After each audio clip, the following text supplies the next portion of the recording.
Hey, Linda.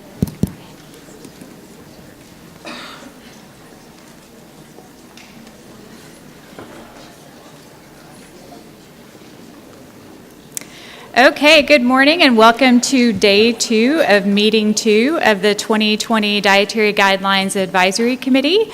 I want to welcome the committee and the public. Again, we had over 1,000 people who registered for this meeting, around 200 to 300 registered to attend in person, and over 700 registered to attend online. And we appreciate your engagement in the dietary guidelines process. I want to welcome Mr. Brandon Lips, who is our Acting Deputy Undersecretary for the Food, Nutrition, and Consumer Services. Thanks, Eve. Good morning, everybody. Let's try again. Good morning, everybody. Very good. We're going to have a lively bunch today.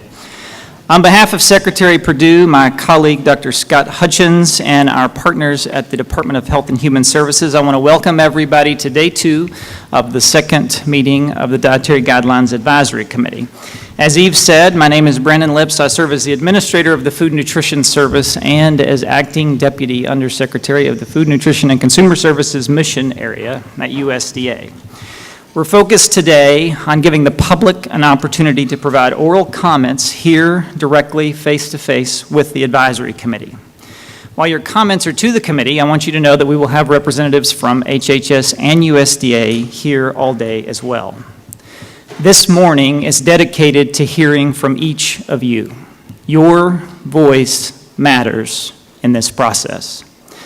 We believe this open dialogue is critical to the success of the 2020-2025 Dietary Guidelines.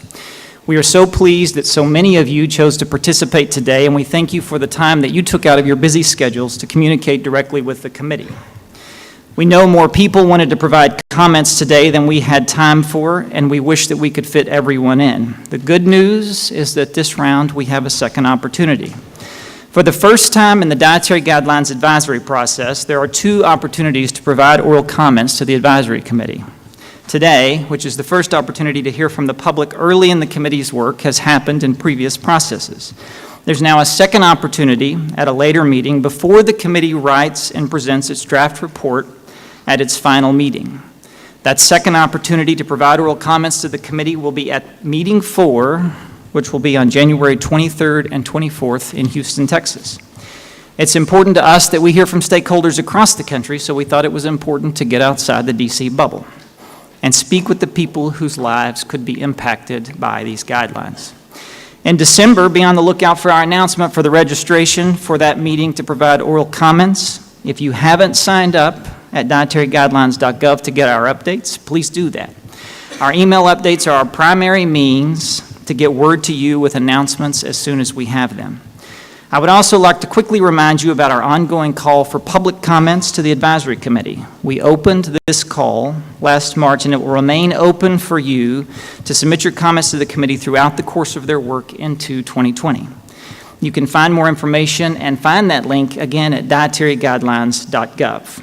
We do review each and every one of these comments, and we will consider them as we draft the 2020-2025 Dietary Guidelines. So please do visit our website and ensure that your voice is heard in this process. Again, I want to thank everybody for joining us here today in person, and for those who are joining us via live webcast for staying engaged in our process to develop the next edition of the Dietary Guidelines for Americans. I want to pause for a moment and thank our committee members who have spent much time working on this process since the last meeting and are here today to hear directly from you. Let's give them a round of applause. And I want to thank the committee specifically who's volunteering their time for this process, for agreeing to take time out of their busy schedules, not only to do all of the work of this committee, but very importantly to hear directly from the public on 2 occasions this round. So thank you for that. Also, thank you to the HHS and USDA staff who put so much time into ensuring that the process for the Dietary Guidelines for American is open and transparent process for the public to participate in. With that, let's get started. We have a very important process today. Somebody's going to lay that out for you. If you're planning to present comments, you need to listen carefully. I would like to welcome Janet De Jesus from our partner at HHS Office of Disease Prevention and Health Promotion, who will provide more information on today's oral process. Thank you all very much. Janet.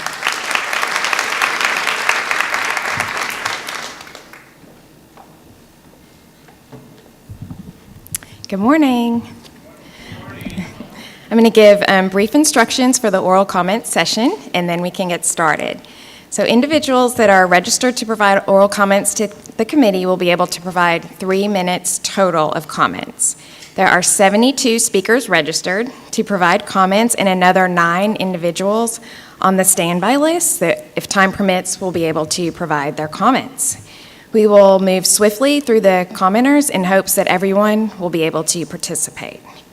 Individuals providing comments are on both sides of the auditorium in their assigned seats, with odd numbers on the left and even numbers on the right.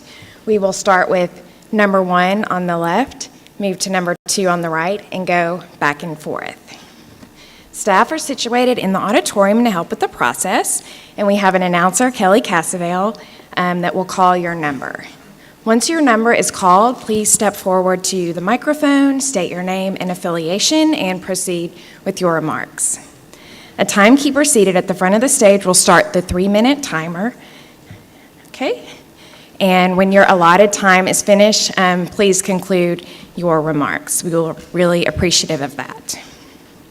To keep the process moving efficiently, staff on each side of the auditorium will have 3 people line up at the tape on each side. So when your number is called, you can step forward to the microphone. Once you are finished, feel free to return to your seat or any other seat designated for the public, or you can also leave if you wish. On a final note, this is being recorded. The video of this morning's public comment session will be posted on the website at dietaryguidelines.gov. So thank you for your participation, and we can now have the first groups line up and get started. Thank you.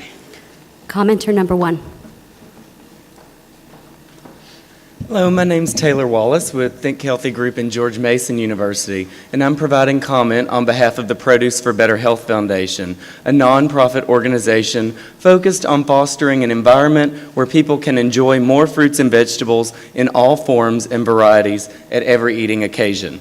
Fruits and vegetables have traditionally solidified their place in dietary guidelines due to their dense micronutrient content and low energy density. However, over the last decade, significant scientific evidence suggests that fruits and vegetables have benefits beyond helping to provide basic nutrient requirements in humans. Therefore, the PBH Foundation commissioned a comprehensive umbrella review to summarize the current clinical and observational evidence on the potential health effects of fruits and vegetables in all forms, to inform public research priorities, and to offer public health messaging strategies that are reflective of the current science. The expert review, authored by myself and 12 other nutrition scientists, which just published in critical reviews in food science and nutrition this last week, has been submitted to the USDA Evidence Analysis Library and examines more than 100 systematic reviews on the topic. Today, I'll briefly address a few of the key findings. The science is clear. Public health recommendations, including the dietary guidelines, should continue to advocate for at least 5 servings of fruits and vegetables in all forms each day to reduce disease risk. Fruits and vegetables do more than just help people meet basic nutrient requirements. There is strong evidence that shows consuming up to 5 servings each day as fresh, frozen, canned, dried, and 100% juice can help reduce disease risk, particularly cardiovascular disease, the #1 killer of Americans. Data from the systematic reviews also support intake of certain types of fruits and vegetables, particularly cruciferous vegetables, dark green leafy vegetables, citrus fruits, and dark colored berries, which have superior effects on biomarkers, surrogate endpoints, and chronic disease outcomes. And this is likely due to their bioactive contents. And colleagues, it is really critical that we start to look at bioactives such as flavonoids in our dietary guidelines. All forms of fruits and vegetables play a role in health, and there's strong evidence that supports the need for more practical, realistic advice to help people enjoy 5 or more servings more often. At a time when people are increasingly told what not to consume for a healthy diet, let's encourage them to focus on what could be one of the most important things they can do for their health. Enjoy more fruits and vegetables in all forms for healthier, happier lives. Have a plant. Commenter number 2.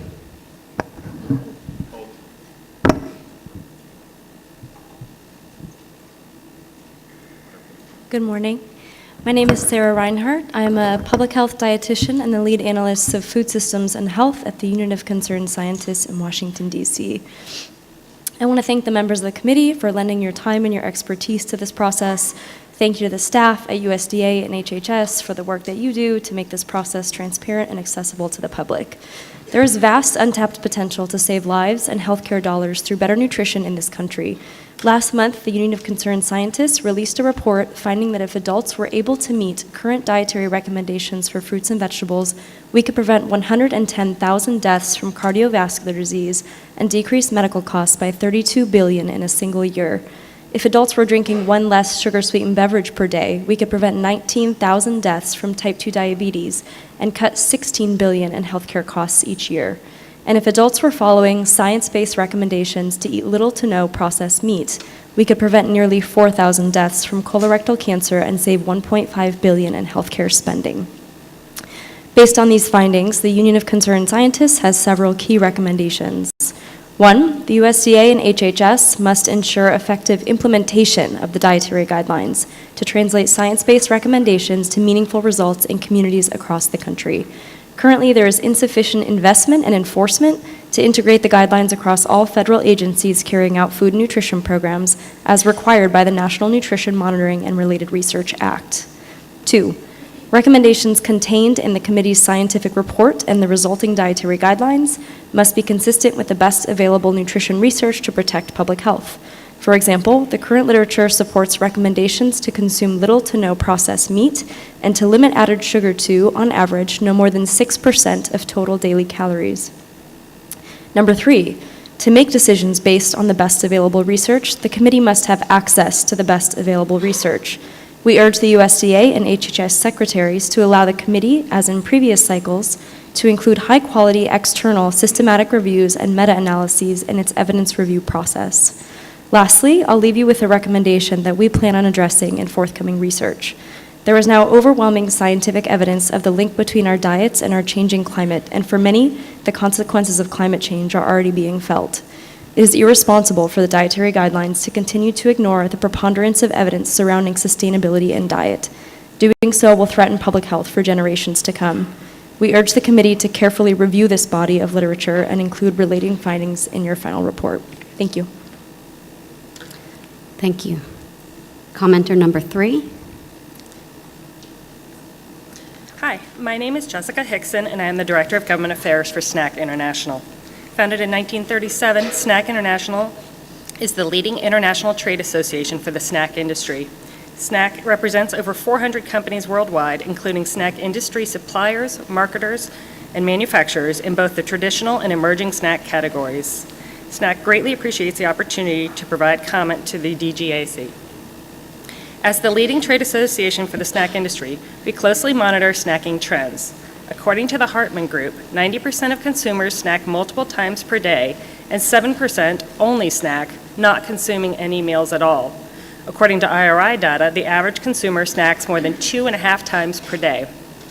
Snacking is even more prevalent in younger generations, with 92% of millennials and Generation Z replacing at least one meal per week with a snack, with the majority reporting they snack 3 or more times per day. According to a recently released Nielsen survey, while satisfying hunger between meals continues to be the top reason to snack, nutritional reasons are a close second. We understand work is underway to review frequency of eating, which raises questions about snacking.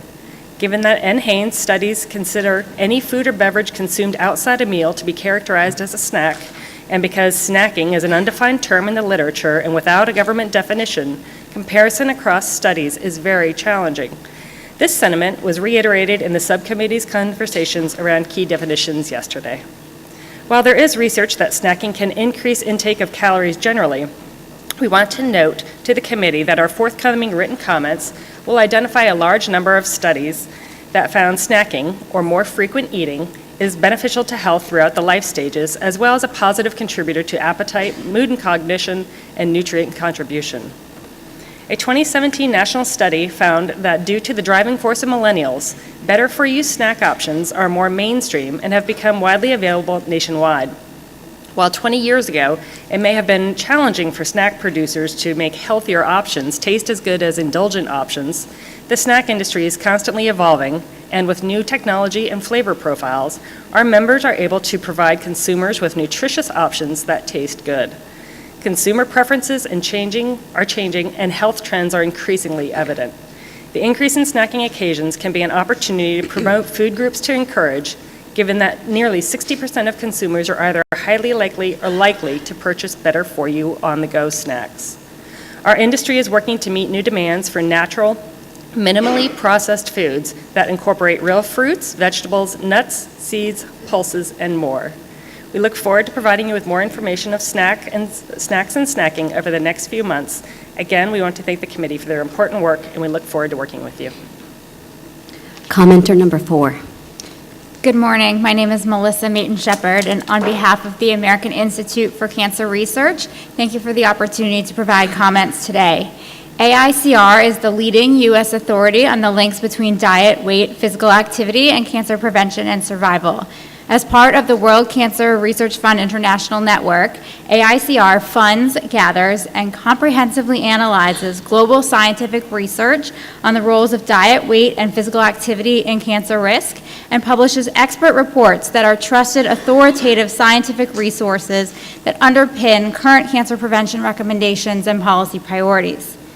AICR strongly recommends that the DGAC make full use of existing high-quality systematic reviews and meta-analyses conducted by researchers and organizations outside of the federal government. We believe that a determination to explicitly exclude the use of scientifically sound external research will reduce the efficiency and effectiveness of the DGAC process.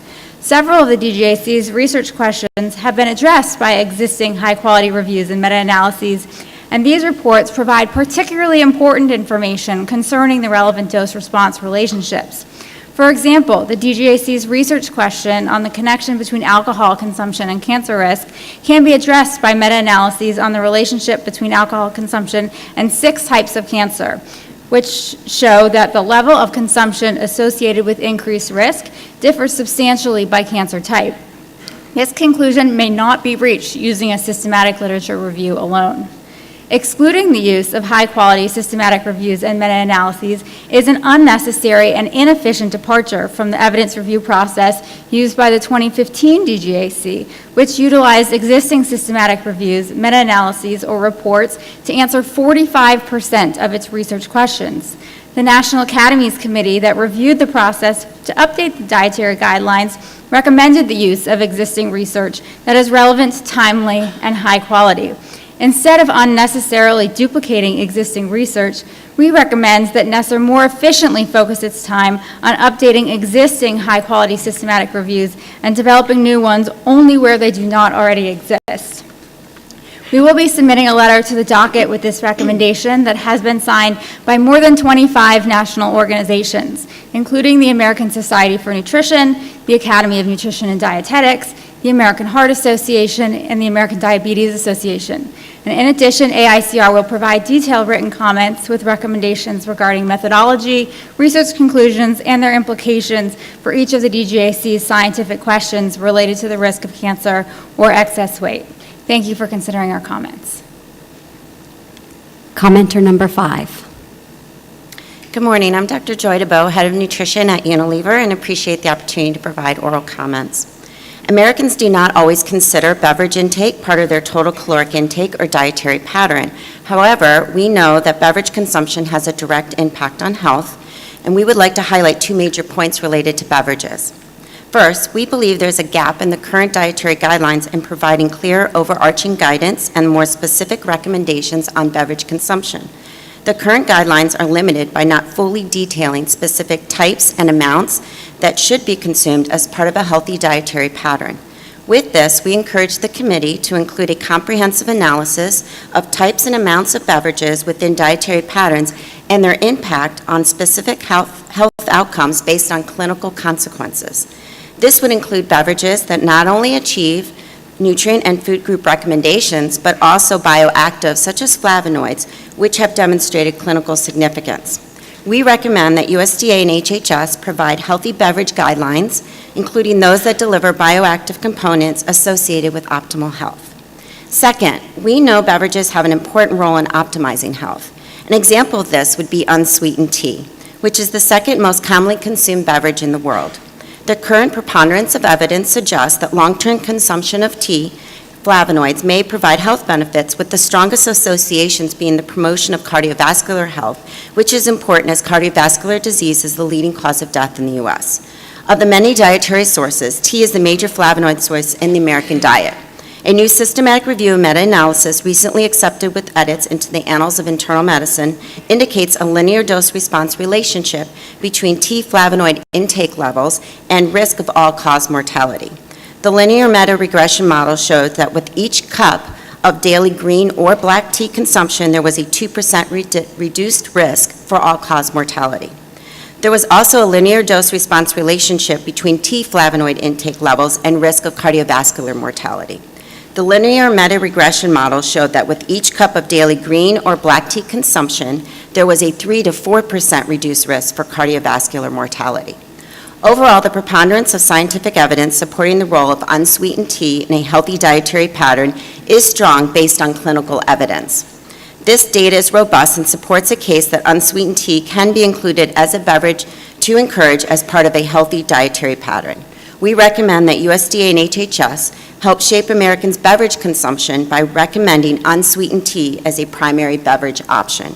We look forward to engaging in the dietary guidelines process. Thank you. Commenter 6. Good morning. My name is Becky Garrison, and I am the registered dietitian speaking on behalf of the American Pulse Association and our U.S. Pulse industry affiliates. We appreciate the hard work that goes into developing the dietary guidelines and welcome this opportunity to comment today. The U.S. Pulse industry implores all parts of the U.S. government who are responsible for initiatives, programs, policies, and dietary guidance to use the correct terminology when it comes to pulses. By definition, the term pulse refers to the dry, edible seed of a legume pod. Pulses include lentils, chickpeas, dry peas, and dry beans. Pulses are nutritionally unique in that they are an excellent source of folate and dietary fiber, as well as a good source of potassium, iron, protein, magnesium, and zinc. Compared to other legumes, pulses often have a higher protein and fiber content while maintaining a lower fat content. Additionally, pulses are harvested dry, which makes them economically accessible and contribute to food security at all levels. Despite the clear and distinct definitions for the terms legumes and pulses, the DGA have referred to the legumes category in a variety of ways over the past 15 years. The most recent edition in 2015 uses the category nomenclature legumes with beans and peas in parentheses. And with the exception of soybeans, all foods listed in this current category are more specifically pulses. Additionally, the current category does not include foods such as peanuts or fresh beans that the broader name of legumes would denote. Therefore, pulses, or pulses in soybeans, would be the correct terminology being referred to by the language currently used in the DGA. Along with multiple terminology changes over the last 15 years, the consumption amounts recommended for pulses have consistently decreased also. Based on a review of the literature, we struggle to understand the scientific basis for the DGA decreasing consumption of this category. In 2005, the DGA recommendation for this category was set at 3 cups a week for a 2,000-calorie diet. In 2010, it dropped to 1.5 cups a week for a 2,000-calorie diet and 3 cups a week for a 3,000-calorie diet. Then, in 2015, the recommendation continued at 1.5 cups a week for a 2,000-calorie diet, but no recommendation for the higher calorie category was made.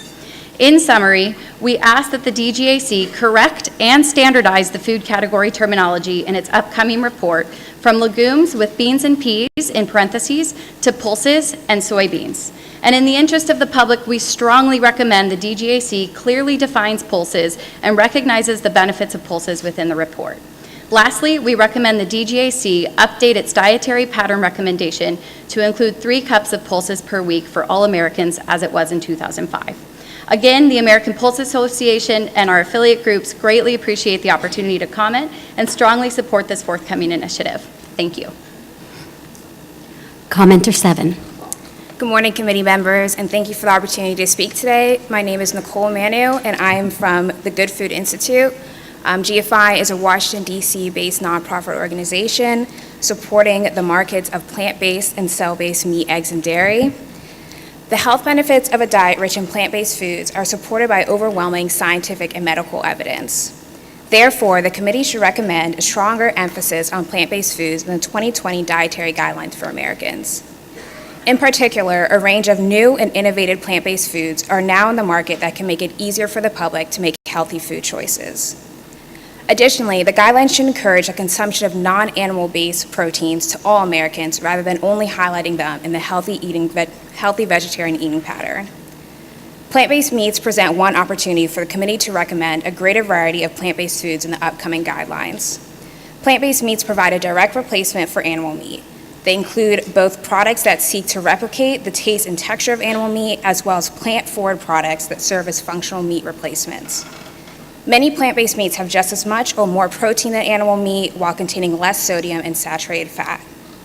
For example, both wheat-based seitan and soy-based tempeh have over 20 grams of protein per 100 grams and minimal or no saturated fat. USDA recently credited tempeh in child nutrition programs, noting that the update will allow program operators to diversify menus. Several brands of plant-based meats that closely mimic the taste and texture of animal meat also contain high amounts of protein and even significant amounts of dietary fiber, which is not present in animal meats. Plant-based milks present another opportunity for the committee to recommend a greater variety of plant-based foods in the upcoming guidelines. There are many more widely available plant-based milks today than there were 5 years ago. For example, hemp milk, oat milk, and pea milk are typically fortified with calcium and vitamin D to levels comparable to cow's milk. Pea milk also contains more potassium than cow's milk with the same amount of protein. And in addition to these, water lentil milk, an emerging plant-based milk option, is expected to have considerable amounts of naturally occurring calcium and iron. Including a broader range of plant-based foods in the dietary guidelines will be beneficial to all Americans, but especially to groups who do not eat animal products because of health concerns or ethical or religious beliefs, and many people of color who commonly cannot consume conventional dairy because of lactose intolerance. We urge the committee to be guided by the plentiful scientific and medical evidence highlighting the health benefits of plant-based foods to strengthen the guidelines' emphasis on these foods. Thank you again for the opportunity to speak today, and we look forward to participating in the future as the 2020 Dietary Guidance for Americans continue to be developed. Thank you. Commenter 8. Good morning. My name is Dr. Susan Wolver, and I'm a general internist practicing primary care and obesity medicine at Virginia Commonwealth University in Richmond, speaking on my own behalf. Thank you for allowing me the opportunity to speak, and thank you for your commitment to improving the health of our nation.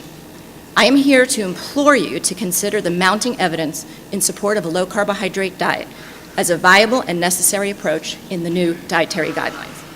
I've been practicing medicine for 30 years. The first 24 were a cycle of seeing patients with their uncontrolled chronic conditions, tweaking medications while watching them gain weight and their diseases worsen. That was in spite of my continually recommending exercise and a diet of whole grains, fruits, vegetables, lean meats, and low-fat dairy. But it never worked, and I mean never. In those 24 years, 2 people lost weight and 1 gained it back. And then, when I got to be middle-aged and that same advice no longer worked for me, I realized that my advice might be wrong. I tried a low-carb ketogenic diet, lost weight effortlessly, and tried it with my patients who were desperate for help. Patients like a young woman with newly diagnosed out-of-control diabetes. She ate perfectly according to the guidelines, and standard advice would have been to eat less, move more, and start insulin. She would have been relegated to a lifetime of needles, weight gain, and the psychological impact of living with a chronic disease. Instead, I taught her a low-carb diet, and in just 3 months, she was barely in the pre-diabetic range, lost 25 pounds, and was overjoyed. More than 90% of the patients who come to me on insulin are able to discontinue it. In April, the American Diabetes Association said, and I quote, "Reducing overall carbohydrate intake for individuals with diabetes has demonstrated the most evidence for improving glycemia." But a low-carb diet is beneficial not just for patients with established disease, A recent study by the University of North Carolina showed that a full 88% of the nation has at least one of the 5 components of the metabolic syndrome. Results from my patients and studies like the A to Z trial prove that a low-carbohydrate diet not only has better weight loss than standard dietary advice, but better improvement in every component of the metabolic syndrome. Nearly 1,500 people have come through my weight loss clinic over the past 6 years with an average weight loss of 12% at 9 months and have kept it off for at least 18 months, with a reduction in medication burden, improvement in blood pressure, fatty liver disease, sleep apnea, arthritis, and enhancement in quality of life. I was so burned out from doing the same thing over and over and not getting results. I am now excited about practicing medicine again, knowing I can help my patients improve their health. But we are tired of having to defend a low-carbohydrate diet as a valid dietary choice. It is working for us, is supported by irrefutable medical evidence, and demands a place in the guidelines. Thank you. Commenter 9. Morning. My name is Sean Hennessy. I'm here today representing the Humane Society of the United States, the nation's most effective animal charity. The Humane Society represents cats and dogs, but we also help all other animals, including farm animals. One of our major goals is to create a more humane food system. So the Humane Society promotes the 3 R's: reduce the amount of animal products you eat, replace those animal products with plant-based foods, and refine any remaining animal foods to pick more humane options like cage-free and free-range eggs. Today I'd like to give you 3 reasons to promote a high-fiber, healthful diet to fuel Americans. First, as a former USDA staff member, I'm proud to applaud the USDA for their recent decision to credit tempeh as a meat alternative in the child nutrition programs. I also commend USDA for naming the protein section in My Plate as a protein section rather than a meat section, as well as including plant-based milk as an option in the dairy section. The 2015 to 2020 guidelines include a healthy vegetarian eating pattern and specify it can be vegan too. But given our staggering obesity rate, a plant-based diet should be the default option with animal products as an alternative, not the other way around. Further, nutrition experts at the Harvard School of Public Health recommend that USDA adopt Harvard's version of My Plate by replacing the dairy section with a water section. Second, The Guardian reported China is working on reducing meat consumption 50% by 2030 through dietary guidelines to improve public health. And my colleagues at Humane Society International just praised Canada for, quote, letting evidence, not industry, inform the latest food guide, end quote. Canada is encouraging their citizens to eat a higher proportion of fruits, vegetables, grains, and legumes. We should do the same. And third, plant-powered diets rich in fiber are becoming very popular, including for athletes performing at the highest levels, such as tennis star Serena Williams and Olympic weightlifter Kendrick Ferris. We need to give our kids a fighting chance at growing up to be just as strong as them. And we need to stop telling Americans to eat foods that will make them obese. Please, clearly recommend more plants and less meat. Thank you for your work in creating a better future for all of us. Commenter 10. My name is Jessie Silverman. Thank you for the opportunity to share comments on behalf of the Center for Science in the Public Interest. CSBI is a nonprofit consumer advocacy organization that provides science-based food and nutrition advice and led efforts to secure the nutrition facts panel and added sugar disclosures on that panel, calorie labeling on chain restaurant menus, elimination of artificial trans fat from food, improvements to school lunches, and the removal of sugary drinks from schools, amongst other things. CSPI will submit detailed written comments on many of the questions that the DGAC will address. Today, I will briefly make 5 points. First, strong evidence supports the dietary pattern recommended by the 2015 DGAC, which is a diet, quote, higher in vegetables, fruits, whole grains, lower non-fat dairy, seafood, legumes, and nuts, moderate in alcohol among adults, lower in red and processed meat, and low in sugar-sweetened foods and drinks and refined grains. That dietary pattern is likely to reduce the risk of heart attacks and strokes, as well as type 2 diabetes and some cancers. Second, The strongest evidence consistently has found that replacing saturated fats with unsaturated fats reduces the risk of heart disease, and the best evidence does not justify a switch from low-fat to high-fat dairy. That evidence includes high-quality observational data and randomized controlled trials that measure both heart disease outcomes and LDL cholesterol, a well-established cause of cardiovascular disease. Third, while every dietary guideline since 1980 recommended limiting sugar, the 2015 guidelines set a target of no more than 10% of calories from added sugars. That advice should continue because sugary drinks lead to weight gain in children and adults in randomized controlled trials and are linked to a higher risk of heart disease, type 2 diabetes, and tooth decay. In addition, excessive consumption of sugary foods and beverages make it difficult to meet nutrient and food group recommendations without exceeding calorie needs. Fourth, a variety of diets, including low carbohydrate, DASH, and Mediterranean, can lead to weight loss. That conclusion is supported by numerous trials and by health authorities like the American Heart Association, American College of Cardiology, and the Obesity Society. Finally, the obesity epidemic is not a result of the wrong dietary advice, as some assert. Rather, poor public health is largely due to our toxic food environment, which surrounds us 24/7 with supersized burgers, fries, shakes, pizzas, nachos, cookies, and sodas, not just at restaurants, but at movie theaters, shopping malls, gas stations, convenience stores, and elsewhere. As it has in previous editions, the committee should provide recommendations for policies and food system changes to support the ability of families and individuals to eat according to its recommendations. Thank you. Commenter 11. Good morning. Thank you for your work and this opportunity. I am Amy Hamlin, Executive Director of the Coalition for Healthy School Food. We help schools around the country introduce plant-based foods to cafeteria menus and provide nutrition education. We are proud to have a formal partnership with New York City, the nation's largest school district. The USDA's school meal programs are based on the U.S. dietary guidelines. Thus, positive changes to the guidelines will influence the 30 million meals served each day in our nation's schools. First, I want to emphasize the importance of meat alternatives, especially beans, lentils, tofu, and tempeh, and request that the guidelines place more emphasis on plant-based main dishes. Plant-based entrees are a healthy choice for all children, but most schools are not offering any other than PB&J.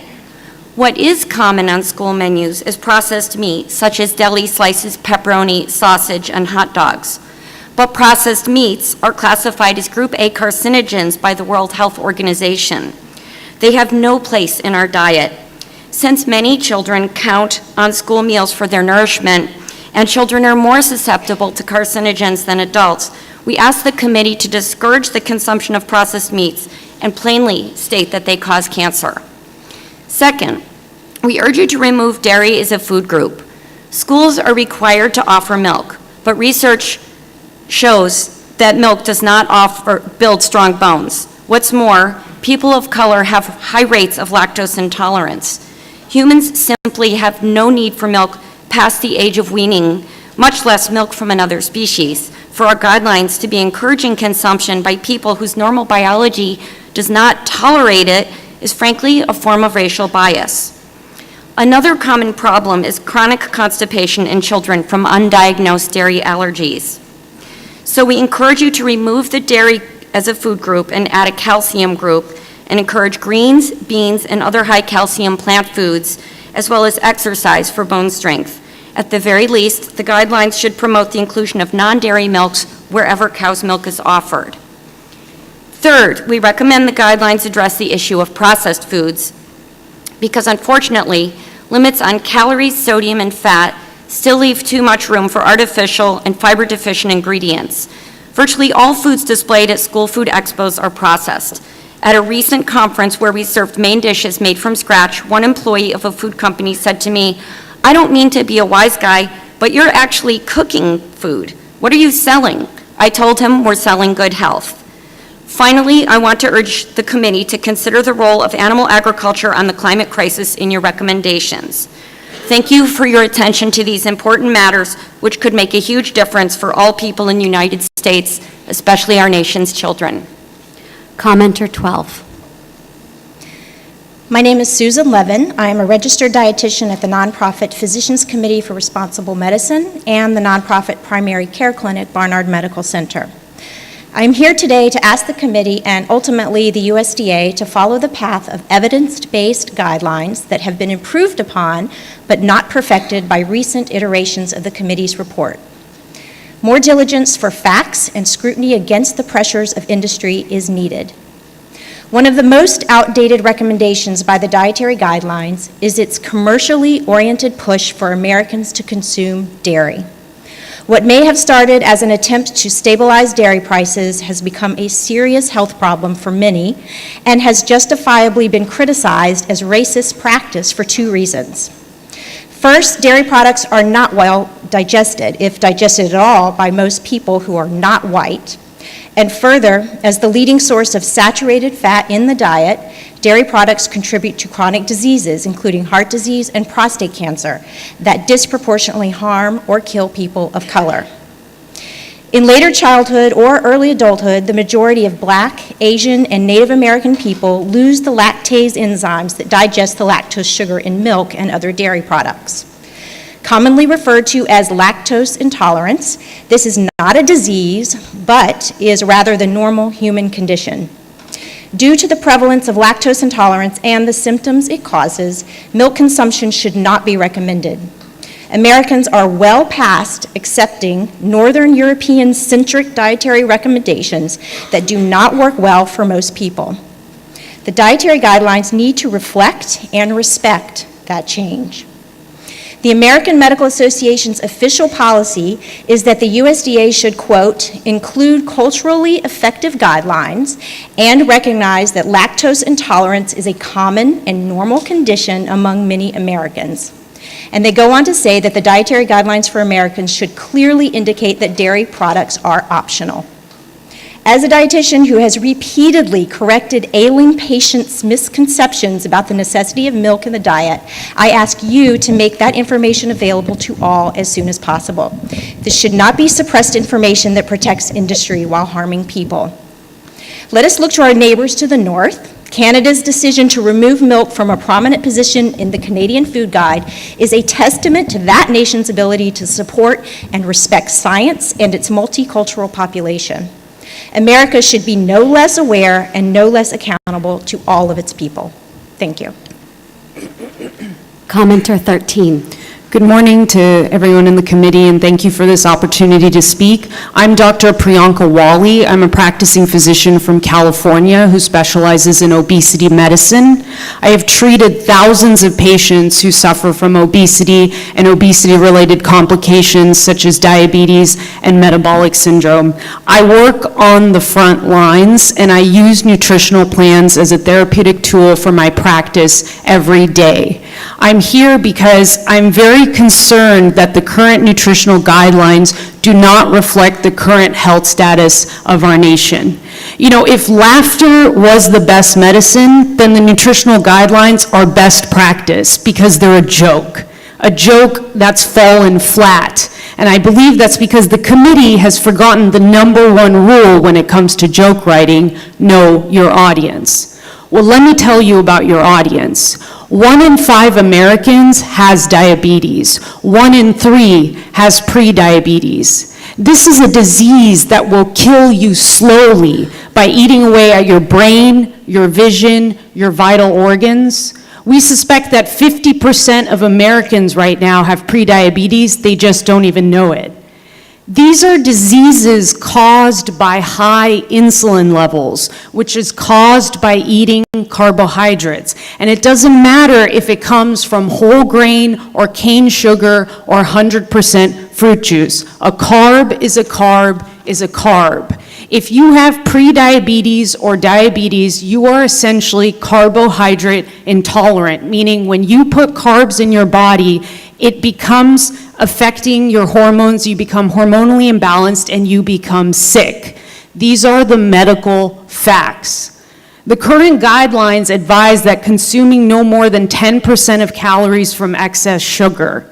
How can we make this recommendation if we know that half the country is carbohydrate intolerant?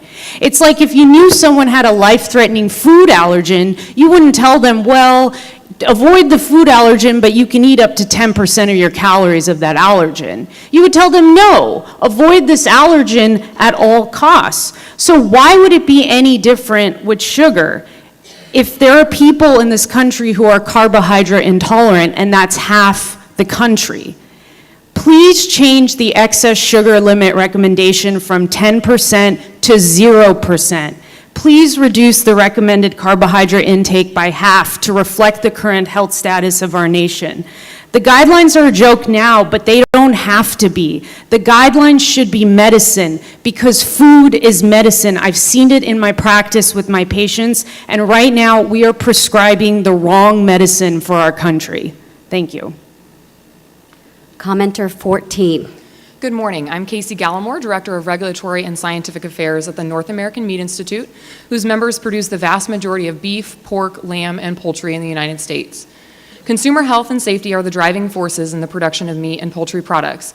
Our industry is committed to offering nutrient-dense protein food products while working continuously to produce safe and wholesome food. The Meat Institute appreciates the opportunity to provide comment in the 2020 Dietary Guidelines Advisory Committee. Protein is an essential nutrient and is critical for development. Meat and poultry products provide consumers with a convenient, direct, and balanced dietary source of all essential amino acids. Per serving, meat, poultry, and fish provide more protein than dairy, eggs, legumes, cereals, vegetables, or nuts. Protein is critical for developing, maintaining, and repairing strong muscles, is vital for growth and brain development in children, and is essential to prevent muscle loss in the aged. Meat and poultry products are important sources of micronutrients such as iron, zinc, selenium, vitamins B12, B6, thiamine, riboflavin, niacin, and potassium. Nutrients essential in all life stages, including the first critical 1,000 days, growth and development periods like childhood and adolescence, throughout adulthood, and older years to maintain physical function, enhancing quality of life. The iron and zinc in beef, pork, lamb, poultry, and fish are more bioavailable than from other sources, meaning they are more easily absorbed and utilized by the body. The high iron content in meat and poultry products is important to certain subpopulations, including teenage girls and pregnant women who are at higher risk for anemia. Although iron supplements may be an option, the heme iron in meat is the most absorbable form. It is clear meat and poultry play an integral role in ensuring adequate vitamin and mineral intake. The superior nutrient contributions of meat and poultry products must be recognized relative to plant-based protein sources. It is inappropriate and a disservice to the public to consider beans or tofu as equivalent to meat and poultry products from a nutrition and health perspective because they're not. Americans would need to consume many more calories to reach the level of nutrients found in meat and poultry products, defying the responsible portion size notion. Nutrient-dense foods like lean meats and poultry contribute to meeting food group recommendations within calorie and sodium limits and enable consumers to more easily meet their macronutrient needs.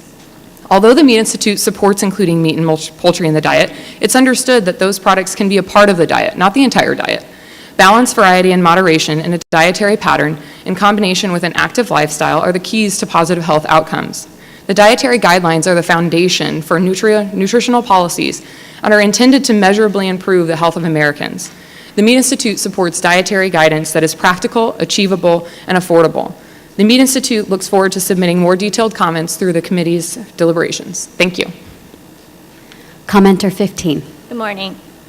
I'm Clara Lau, Dr. Clara Lau, Director of Human Nutrition Research for the National Cattlemen's Beef Association, a contractor to the Beef Checkoff, which oversees research funded by beef farmers, ranchers, and importers to understand beef's role in healthy lifestyles.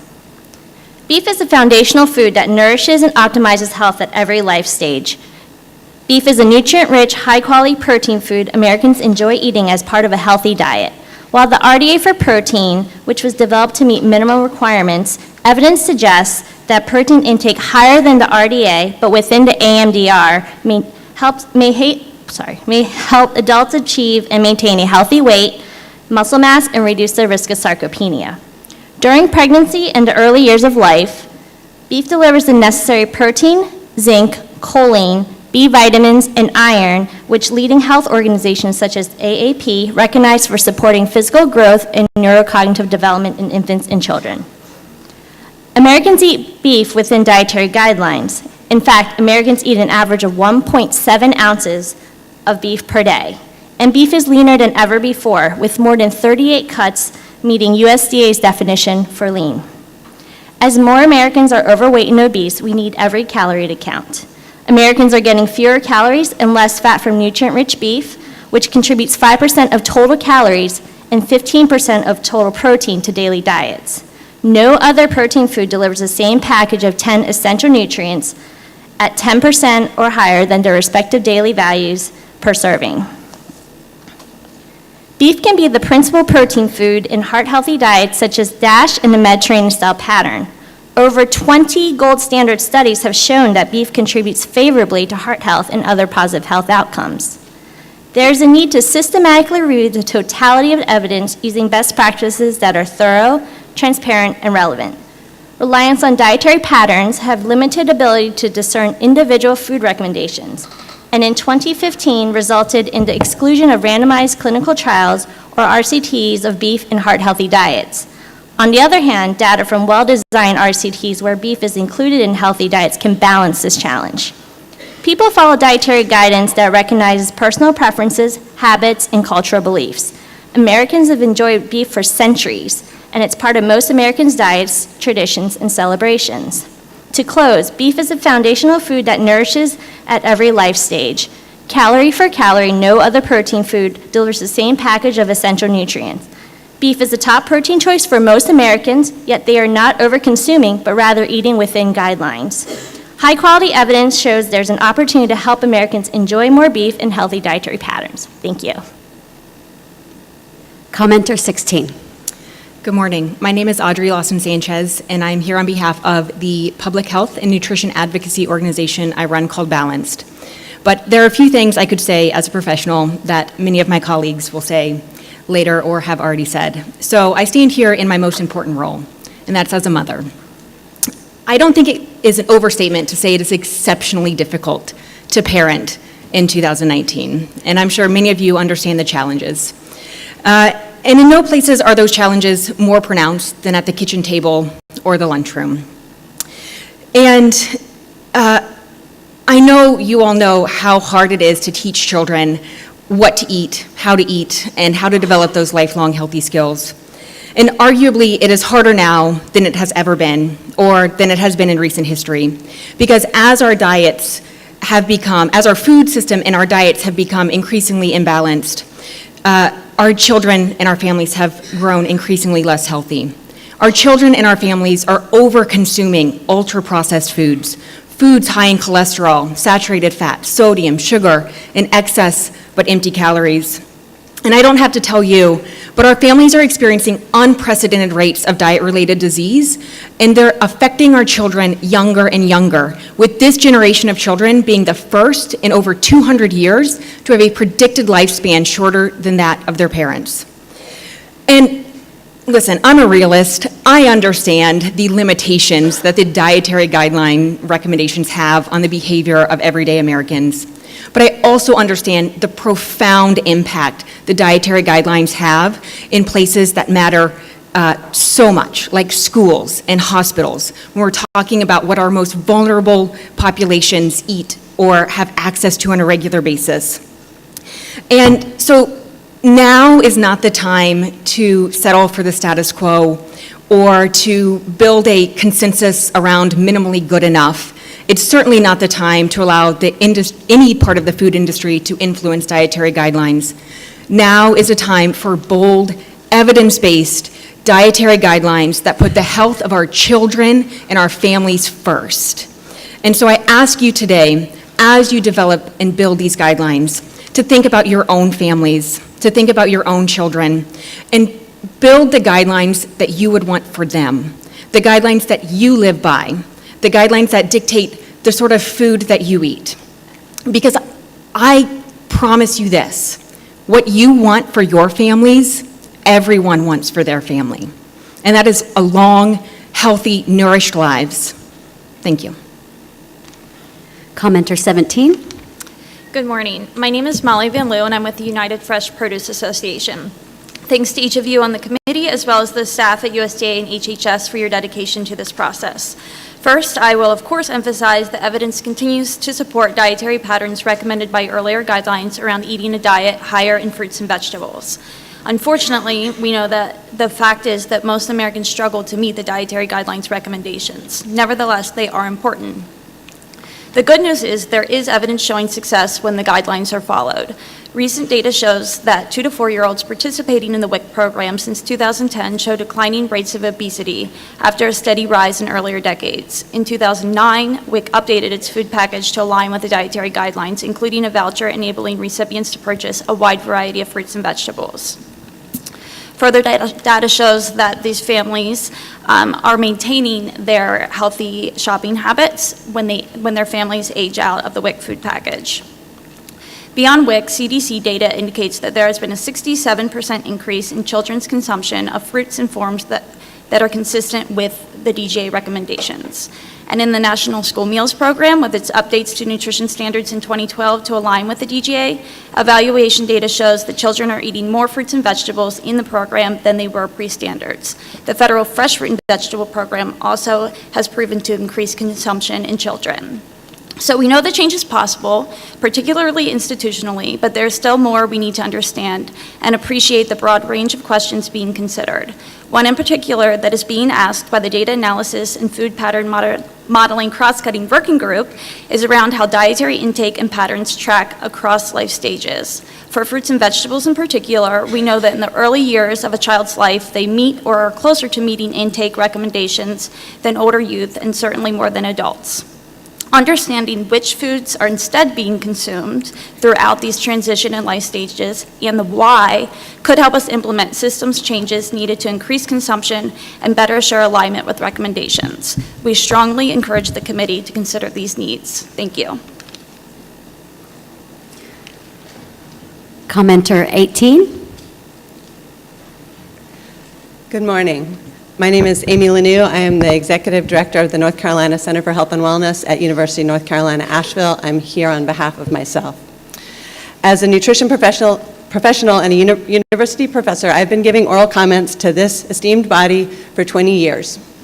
And each time I have urged the committee to focus on foods rather than nutrients, to improve the usability of the guidelines, to emphasize plant-based and vegan dietary patterns for prevention of chronic disease, and to reduce the emphasis on milk, and to warn about dangers of recommending high-protein and carbohydrate-restricted diets. I'm delighted to hear the committee addressing questions about dietary patterns and considering foods as well as nutrients. In keeping with tradition, here are my recommendations for 2020. The 2020 guidelines should make a clear distinction between whole foods that contain healthy carbohydrates, fruits, vegetables, beans or pulses, and whole grains, and those that contain highly processed carbohydrates, the added sugars, white flours, and foods made from them. Perhaps we need 2 different words to describe these categories of carbohydrates. Consumers clearly need help distinguishing between disease-promoting diets that are built from processed white bread topped with cancer-causing processed meats covered with highly salted fatty dairy slices served with sugar-laden water, and those that are health-promoting and built from fruits, vegetables, legumes and pulses, and whole grains. These latter diets, vegetarian, vegan, and whole food plant-based dietary patterns, are high in carbohydrates, fiber, and are nutrient dense. They also contain appropriate amounts of protein, and as you will be reminded by your systematic review, are health supporting. Second, avoid recommending low carbohydrate diets. Traditional dietary patterns of China, Japan, Hawaii, and Native Americans have been shown to reduce chronic disease risk. Traditional diets are typically centered around a grain or a starchy vegetable. However, the idea that a return to the diet of Paleolithic man would somehow be helpful, or to recommend to the general public to try to keep their bodies in a ketogenic state to burn fat, is irresponsible. A focus on whole or minimally processed foods is well substantiated, but the avoidance of all or most grains, starchy vegetables, and legumes is a recipe for disaster. While low-carb diets may have specific applications for certain adult groups, they are contraindicated for children and for the general population. And finally, dairy products should be replaced by a healthful beverages group because cow's milk is not necessary in the human diet. I was pleased to learn yesterday that studies on beverages will be systematically reviewed together, hopefully lumping, quote, lacteal secretions of bovine mammals together with water, alcohol, soda, coffee, tea, and other fluids will decrease cow's milk's stronghold on U.S. nutrition policy. Thank you very much for this opportunity to give expert oral testimony to this esteemed body. Commenter 19. Good morning. My name is Lucy Sullivan, and I'm the Executive Director of 1,000 Days, the leading nonprofit organization working to ensure that women and children everywhere have the healthiest first 1,000 days. As you know, the first 1,000 days between a woman's pregnancy and her child's second birthday are a window of opportunity to set the trajectory for a person's lifelong health and to build the foundation of a baby's brain and their future potential. The first 1,000 days are also a period when food preferences and eating habits begin to take shape. It's why we at 1,000 Days believe that the P24 dietary guidelines can play a critical role in building a healthier future for America. And not only are these the first ever set of dietary guidelines for pregnant women and children under 2 in the US, they are actually the first ever set of dietary guidelines of these kind anywhere in the world, so no pressure. This is why the committee must ensure that the guidelines are based on the best independent science and that these guidelines are protected from industry influence and interference. There is simply too much at stake for these particular guidelines to become a tool of private profit over public health. The integrity of these guidelines, along with the transparency in the process to develop them, are of paramount importance. It's critical that the guidelines cover the following 3 areas. First, nutrition during pregnancy and lactation, and this includes both foods to choose and foods to avoid, and a message around eating twice as healthy, not twice as much. Expectant mothers want to know what foods are best for their health, not just the nutrients. Second, consistent with the long-standing recommendations from public health authorities such as the World Health Organization, the American College of Obstetricians and Gynecologists, the American Academy of Pediatrics, the guidelines must reinforce that breastfeeding is the best possible source of nutrition for infants, and that infants should be breastfed exclusively for the first 6 months, followed by continued breastfeeding to at least 1 year, with the addition of appropriate nutritious complementary food. If breastfeeding is not available, human donor milk is the next best alternative, followed by infant formula if neither breastfeeding nor human milk feeding are available. It's essential that the guidelines also speak to the extraordinary health benefits of breastfeeding to mothers, reducing the risk of breast cancer, ovarian cancer, type 2 diabetes, and high blood pressure. Breastfeeding also plays a critical role in reducing this nation's scandalous infant mortality rate, as breastfeeding reduces the rate of sudden infant death syndrome, a leading cause of death among infants, particularly Black infants in the United States. Third, clear guidance on introducing a diverse diet of fruits, vegetables, meats, and other complementary foods, and the transition to the family diet. We know that the committee members share our commitment to ensuring that every child in America has a healthy first 1,000 days, and we trust that the committee will carry out their work with the utmost integrity and transparency. Thank you to all of you for your service, and thank you for the opportunity to provide comment. Commenter 20. Hello, my name is Dr. Carolyn Trapp. I'm a nurse practitioner and doctor of nursing practice who specializes in the care of people with type 2 diabetes. And I'm an adjunct faculty member of the University of Michigan School of Nursing. I've traveled here today from Michigan to speak to you about underconsumption of a nutrient of concern for public health, fiber. My number 1 concern is number 2. Yes, I want to talk to you about constipation. We nurses are knowledgeable and practical clinicians, and our patients talk to us about this medical issue. In underserved populations with limited access to fresh fruits, vegetables, and whole grains, it is common to have patients report having a bowel movement only once or twice a week. These are the same people who are at risk for obesity, colorectal cancers, heart disease, and type 2 diabetes, all diseases that are linked to overconsumption of meat and highly processed foods and underconsumption of pulses and other plants. Constipation is not limited to people with food insecurity. The CDC estimated in 2017 that only 1 in 10 adults eat enough fruits and vegetables. Walk into any pharmacy or large grocery across the U.S. and you will see multiple shelves filled with laxatives. Constipation is not the only concern of too little fiber. Foods are a package, and foods high in fiber, such as fruits, vegetables, pulses, and whole grains, also are high in other critically important nutrients. Given the nutrient density of plant foods, the only source of dietary fiber, this committee could best improve the health of Americans in this way. Summarize your 800-plus page report to the USDA HHS with just 1 sentence. all Americans are advised to consume a fiber-rich diet, aiming for 30 to 40 grams of fiber per day from whole foods. Studies have shown that the more fiber, the better. Less risk of developing obesity, heart disease, type 2 diabetes, depression, colorectal cancer, and even early mortality. Why are Americans eating too little fiber? One reason is that industry has promoted a fear of carbohydrates. We know that type 2 diabetes is not a result of eating too many apples or sweet potatoes or even whole wheat bread, but I have patients who have been led to believe that all carbs are bad and that somehow a greasy burger without a bun will save them. I ask you to help reduce the nutrition confusion and prioritize foods that are naturally full of fiber. Replace the healthy vegetarian pattern with a healthy, whole food, plant-based pattern. Let's make America go again. Commenter 21. Thank you. Hard act to follow. Well, good morning. My name is Sue Bora, and as a registered dietitian, I appreciate the opportunity to provide comments to you this morning on behalf of the Food Marketing Institute. We're the trade association representing the entire retail food industry. We have single owner grocery stores and large multi-chain stores, along with online operators. In total, our FMI member companies operate sell about $800 billion worth of groceries every year, as well as we have about 33,000 stores that our consumers shop at. For the 2020 dietary guidelines, FMI does support both the focus of a life stages approach as well as the continued focus on what we eat and drink over time. While we know dietary guidance must be science-based and practical, but more importantly, they must be practical for consumers to apply to their lifestyles in order to really achieve these recommendations. As this process moves forward, an important question must be asked. How will the dietary guidelines encourage and support adherence to dietary patterns that are identified as being most helpful for Americans?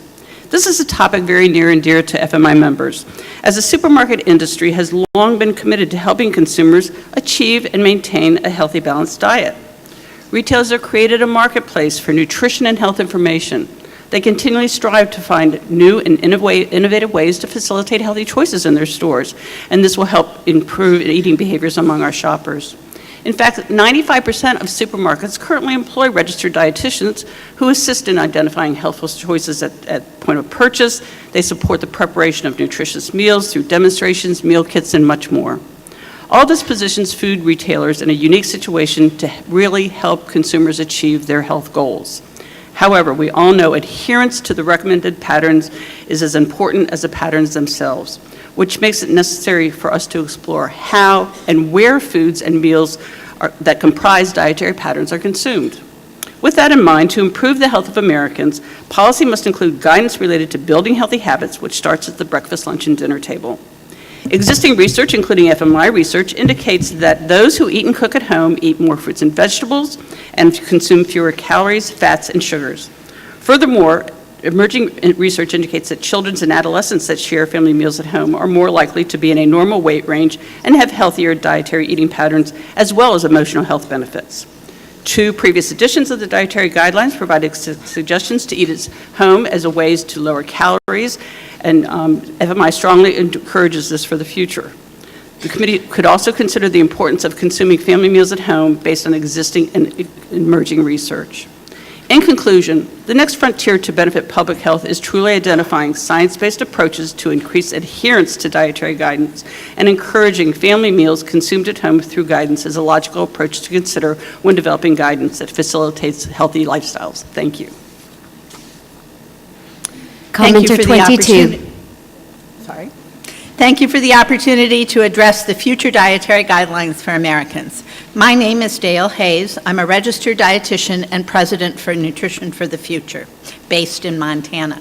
As a consultant, I work with USDA programs for pregnant women, infants, childcare, and school-based nutrition programs, as well as agricultural commodity groups. In 2018, I was the lead author for the Academy of Nutrition and Dietetics position and practice papers on school nutrition services. My comments today specifically address the work of the Dietary Patterns Subcommittee and the Food Pattern Modeling Working Group. focused on accepted solutions and marketplace implementation strategies that have shown success helping to increase vegetable consumption. We know that across all age groups, consumers fail to meet the recommended minimum daily servings of vegetables. Vegetable consumption relative to recommendations is lowest among boys 9 to 13 and girls 14 to 18. We also know that there has been little significant change in consumption over the past decade. However, school nutrition programs are collaborating with food manufacturers and USDA foods to increase student consumption of vegetables and pulses while reducing sodium. School meals, based on the dietary guidelines, are served to more than 30 million students at lunch daily and to another 14 million students at breakfast. School meal planners have learned how to balance student acceptance with enhanced nutrition, lowering fat, cholesterol, and sodium by serving cost-effective, flavorful entrees that blend meat proteins with vegetables like mushrooms, peppers, onions, and pulses. This follows a strategy suggested in the 2015 Dietary Guidelines. One realistic option is to increase the vegetable content of mixed dishes while decreasing the amounts of other food components that are often overconsumed. These efforts are influencing student eating patterns at school and beyond. Blending meat and vegetables also helps to reduce overall food waste in schools and to establish an early foundation for the healthy eating patterns that are known to help reduce the burden of chronic diseases. A shining success story comes from Cincinnati Public Schools, where Director Jessica Shelley and her team serve nearly 4 million school lunches yearly, which includes over 178,000 blended beef and mushroom burger patties from an Ohio-based food processor. All Cincinnati Public School lunches also include a salad bar with a variety of fruits and vegetables, another dietary guidelines strategy allowing students to choose a green salad or a vegetable as a side dish. Thanks again for the opportunity to illustrate how school districts are implementing real-world strategies to increase vegetable intake by following dietary guidance. Commenter 23. Hi, good morning. My name is Gail Ferranto, and I am the president of Bona Foods and Bella Mushroom Farms, a third-generation mushroom producer from Kennett Square, Pennsylvania, the mushroom capital of the world. The U.S. mushroom industry has spent the past 2 decades investing in scientific research to better understand the nutrient composition and benefits of mushrooms. One result of that research has been the creation of a very practical culinary concept we call the blend. The idea that combining ground meat with finely chopped mushrooms creates more nutritious, delicious versions of iconic American dishes such as burgers. A study published in the Journal of Food Science explored the flavor-enhancing properties of mushrooms and found that blending finely chopped mushrooms with ground meat enhances flavor and nutrition. For example, a traditional ground meat recipe prepared with 50% mushroom and 50% meat can reduce calorie, saturated fat, and sodium intake.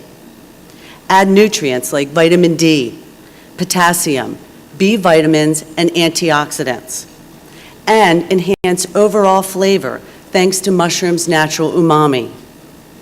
If the 2020 Dietary Guidelines once again aim to guide Americans to increase their vegetable consumption while decreasing saturated fat and sodium intake, I'd like to offer the mushroom industry's blended concept as inspiration.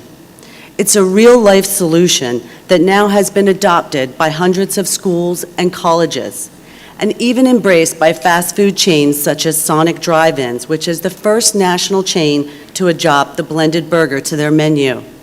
Sonic is the nation's largest drive-in restaurant, serving over 3 million customers per day. Americans want to enhance healthier eating patterns, and simple ideas such as the blend can make a positive impact by helping make our favorite foods as nutritious as they are delicious. Thank you for your exploration and consideration of solutions such as the blend and mushrooms to guide Americans towards healthier eating patterns. Commenter 24. My name is Sarah Goldman, and I am a researcher at the Johns Hopkins Center for a Livable Future, based at the Bloomberg School of Public Health in the Department of Environmental Health and Engineering. The opinions expressed here today are my own. The Center for a Livable Future investigates the interconnections among diet, food production, public health, and the environment. We recognize the important role that the Dietary Guidelines for Americans plays in promoting health, advising nutrition choices, and informing policies and programs across the United States. Today, I will discuss a few comments on the questions included in the subsection addressing dietary patterns and provide additional recommendations related to the integrity of the Dietary Guidelines development process. More details and evidence related to this comment will be submitted through our written comments. The Dietary Guidelines Advisory Committee should explore the relationship between dietary patterns, high in red and/or processed meats, and chronic disease health outcomes, particularly in comparison to dietary patterns rich in fruits, vegetables, and plant-based proteins. The committee should publish guidelines recommending limited consumption of red and/or processed meats. There is strong evidence from prospective studies and meta-analyses that moderate to high consumption of red meat and/or processed meat is associated with risk of stroke, diabetes, heart failure, colorectal cancer, and hypertension. However, dietary patterns high in plant-based foods and lower in animal-based foods can help prevent these chronic disease conditions and promote health. The Dietary Guidelines Advisory Committee should also explore the other benefits of diets higher in minimally processed plant-based foods and lower in animal-sourced foods, with a specific focus on the future of food security, and publish guidelines that incorporate the role of sustainable diets in assuring that all Americans have future access to healthy, nutritious foods. In 2015, the Dietary Guidelines Advisory Committee found that a dietary pattern high in plant-based foods, such as vegetables, fruits, whole grains, legumes, nuts, seeds, and lower in animal-based foods is more health-promoting and is associated with less environmental impact than is the current average U.S. diet. The Dietary Guidelines for Americans should also incorporate the role of sustainable diets in ensuring future access to healthy foods for all Americans. Finally, the Dietary Guidelines should identify complementary programs and policies that support healthy food access and address the root causes of diet-related health disparities. Finally, the Dietary Guidelines Advisory Committee, USDA, Department of Health and Human Services, and the U.S. Congress should take the necessary steps to ensure the integrity of the dietary guidelines for all Americans. Thank you. Commenter 25. My name's Colleen Marsh. I'm here on behalf of myself and those less informed.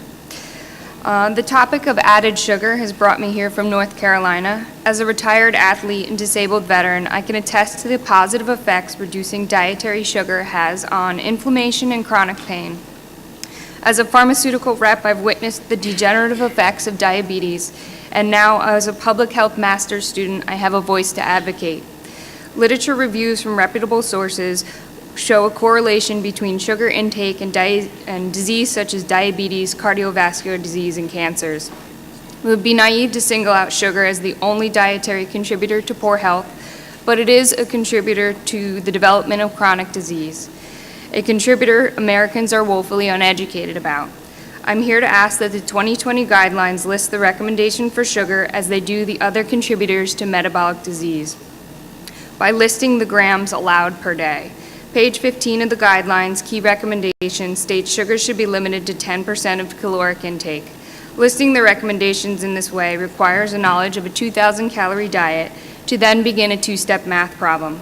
Calculating the 10% of a 2,000 calorie diet gives you 200 calories from sugar a day. But since the nutrition labels report sugar content in grams, we now need to know how many grams are equal to 200 calories. After calculating that multiple step math problem, we find the USDA recommendation is no more than 50 grams of sugar per day. The American Heart Association recommends 25 grams for women and 36 for men. The average 20-ounce soda contains well over the 50 grams of sugar recommended by the USDA guidelines. Many people know sugar is not good for them, but most will never be able to quantify exactly how poor a decision a 20-ounce soda is because the recommendations for sugar are obscured by the manner in which the dietary guidelines presents them. The American Diabetes Association states every 21 seconds another individual is diagnosed with diabetes in the U.S. The dietary guidelines should simplify the public's ability to limit choices which develop chronic preventable disease. I'm asking the committee to be bold, show leadership in the midst of external pressures. I'm asking you to prioritize the health of your fellow Americans and do it by clearly listing the daily limit of sugar in grams to demystify the key recommendations for healthy eating patterns. Thank you. Commenter 26. Good morning. My name is Eric Adams. I am not a dietitian, not a doctor, not a nutritionist. I'm a retired member of the New York City Police Department. For 22 years, I wore a bulletproof vest and protected the children and families of New York City. 3 years ago, I woke up and I could not see the alarm clock. I found out later that I was blind in one eye and I was going to lose my sight in others. After visiting 5 doctors, I learned the diagnosis was type 2 diabetes. I had what was considered to be permanent nerve damage in my hands and feet, and I was told I was going to lose some limbs. Not believing that and told that I was going to be on medicine the rest of my life, I decided to do research on my own. I had one skill, and that was knowing how to do investigations, and I knew how to read. I learned from organizations such as PCRM that there was a way not only to live with chronic disease, but to reverse chronic disease. After 3 weeks of going on a whole food, plant-based diet, my eyesight returned. 3 months after, my A1C went from a 17 to a 5.7. The nerve damage in my hands and feet went away. No medicine, no insulin, only food.